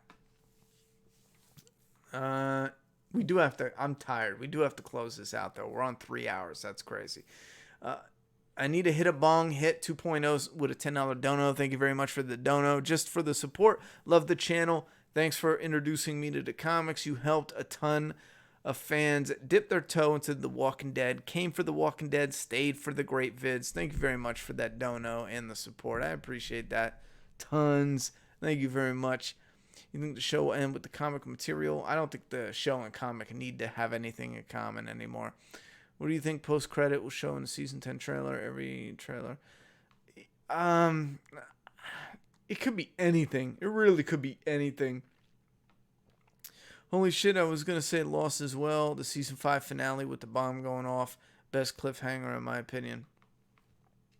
There's a couple good moments in Lost. Lost kind of fell apart because of just a convoluted and unprepared finish. How many seasons, when they were going to end, how they were going to end. Battlestar Galactica had a great story if you haven't seen it. I haven't seen that. Yeah, 28 Days Later is supposed to be coming back. Is Horizon Zero Dawn a must play? A must try. Try it. Good morning, evening. According to you, is the Lost ending better than that of Game of Thrones? The Lost ending's probably one I'm not going to speak of much, because I remember being just into it, you know? And it was one of the first, if not the first TV show I was into. I remember going to, I think it was coming to North Carolina for the first time for a job. The job dried up. They were doing a lot of layoffs. And then there was a lot of, like, you know, married people with families who were about to get laid off. And I was like, well, listen, I'm a single kid. I could take the layoff and then go back home and just kick it with my people in Pennsylvania. So that's what I did. I took the layoff. I got like 6 weeks of pay for it, or 6 months of pay for it. I bounced to Pennsylvania, and then I didn't even work. 6 months of pay was running out. I'm hanging out with people and whoop-de-whoop. Started hustling, selling some weed just to have some extra money. And then one of my friends, around the block. It was in a neighborhood where everyone would just sell shit whatever time of night, yada, yada, yada, was telling me about Lost. And that's how I first found out about it. So he gave me this bootleg ass discs with the first season on it. And I was like, all right, whatever. So one night I came home late from hustling and I heated up whatever food I had and I put it in, not giving a shit about a TV show. Who gives a fuck about that? That's for bitches. I put it in and I fucking loved it. Every time I got done with, making a lick or whatever, coming home, hustling the block, I put on an episode of Lost and I was hooked. The first season, and I went to the second season. Then I met up with, I sold, like a 10 or 20 bag to Juliet's mother. Next thing you know, she's coming over. I think it was around season 3, maybe, where I hooked up with Juliet's mother. I sold her some weed, and then she started coming over. And then from that point on, we started watching it on TV because I think it was the first 2 seasons, but I was like hooked. At the end, maybe a season before, they did an interview. And again, I never looked into TV shows like this, but they did an interview. And I was looking into the interview, and they said, oh, no, they're not dead. They're not this. They're not that. We guarantee it. I remember them saying that specifically. It will not end with them in purgatory, or it will not end with them in whatever, yada, yada, yada. I forget their exact words, but it ended exactly how they said it wouldn't end. And I was fucking furious about it, man. I was so mad. So I won't talk about Lost because of that shit. And that's the thing with Game of Thrones and George R.R. Martin. He has talked about it. Because of the internet is the internet. If you put a story out there and they guess what's coming up, just fucking do it. And this is one thing, because if you change it, you have loopholes and shit that doesn't make sense. And this is why in the future, when you're putting a story together, and this is what pisses me off with Hollywood, when you're putting a specific part of the story together and fans are expecting, let's say Walter White has an issue with Saul, right? Fans are expecting that issue to come to a head. Or Walter White has beef with Gus. And there are 2 characters where only one of them is coming out alive. You wouldn't just say, it's too predictable to have Walter kill Gus because, it's too predictable. No, you built the story up to have one conclusion. If you build the story up to have multiple conclusions, then okay, you did that. But if you build the story up to have one conclusion, you can't get fucking mad at the fans for figuring it out. Especially when it comes to prophecy shit. If you build up this prophecy and it's laced in with the writing, you can't get mad at the fans for figuring it out before you had time to fucking write the book. The new book. Like, get the fuck out of here. Especially with the TV show. You can't have fans expecting John to do something because he got brought back from the dead. He did all this shit. He's like facing off with the Night King, and then you turn some old okey doke shit with him. Fans are gonna be like, what? And again, there's a big difference between predictable and building up towards something they should expect. John versus the Night King is something the fans should have expected because you built up to something they should expect. But then, what is it called now? The fucking, it's a term that gives us cancer now. Subverting expectations. It only works if you don't build up to something they should expect. And there's big difference between building up to something they should expect and then having a scene play out where you would, maybe, most likely, John Wick should, kick the shit out of the bad guy. And then it turns out, the fucking bad guy makes it, I don't know. Like, you subvert his expectations. There's a big difference between all that. Lost got terrible by its last seasons. It was so weird. Yeah. Once it started going sideways, like we're going to fucking time travel sideways, it got really fucking off the rails.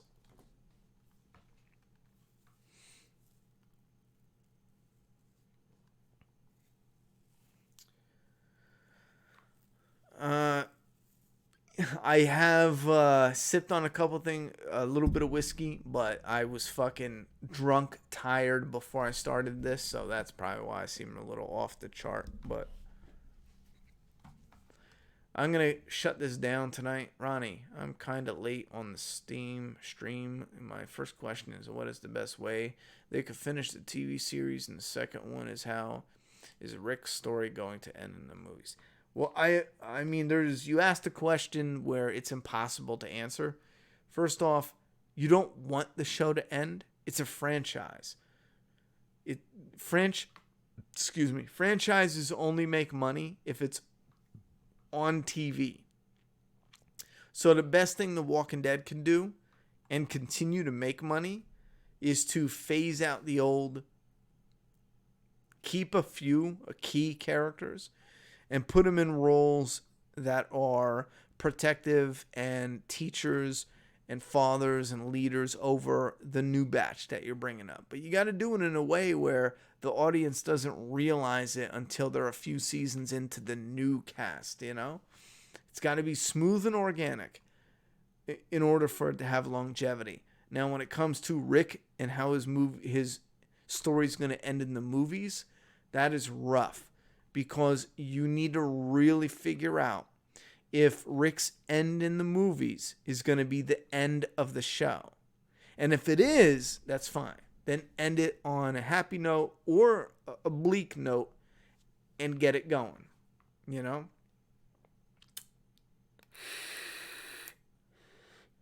Will you be getting back to gaming streams anytime soon? We do gaming on my personal channel. I actually uploaded like 4 or 5 videos just in the past 2 days. I have 2 videos scheduled for Monday. I have 1 video scheduled for Tuesday. And I think that's it right now because I already completed the challenges in Days Gone. Shit, yeah, it's already 2 in the morning. But as far as gaming on this channel, we only do the new, we're not just going to game to game. When Death Stranding comes out, we'll play it on this channel. When The Last of Us comes out, we'll play it on this channel. We're not just going to play games on the channel just to have games on the channel. So you have to wait until something like that comes up. But if you want to watch whatever daily gaming content we have, you got to check out my personal channel. That's Ronnie Hayes. All right, let's shut her down. I think, you know what? I think in my rambles, I fucking missed a super chat. I want to check that out. If I did, I'm sorry. I think I just seen it. Why can't I see this? I need a bong hit. Okay, I did read that one. All right, but you guys leave your thoughts and opinions in the comment box below. It was nice sitting down and kicking it with y'all, for 3 hours. I enjoyed that a lot better than talking about Fear the Walking Dead. No offense, it's just not my cup of tea. But you guys leave your thoughts and opinions down below, and I'll see you this week sometime for Days Gone on my personal channel. Like I said, got 4 videos ready to roll up on there. They're already scheduled. It's a done deal. And then on this channel, we're going to start getting into some of the transition stuff for the move and other different random stuff. And then get set in for the August, September-ish, where we have the polished videos finally, when we're set up in the new place. So thank you very much. Have a good night, and I'll see you next Sunday, possibly for one of our last live streams until we get set up in the new place. All right, good night. Love yous. I'm going to close your eyes, though, just so you can't see. That's the way I like it. I like them blindfold. No, I'm just kidding.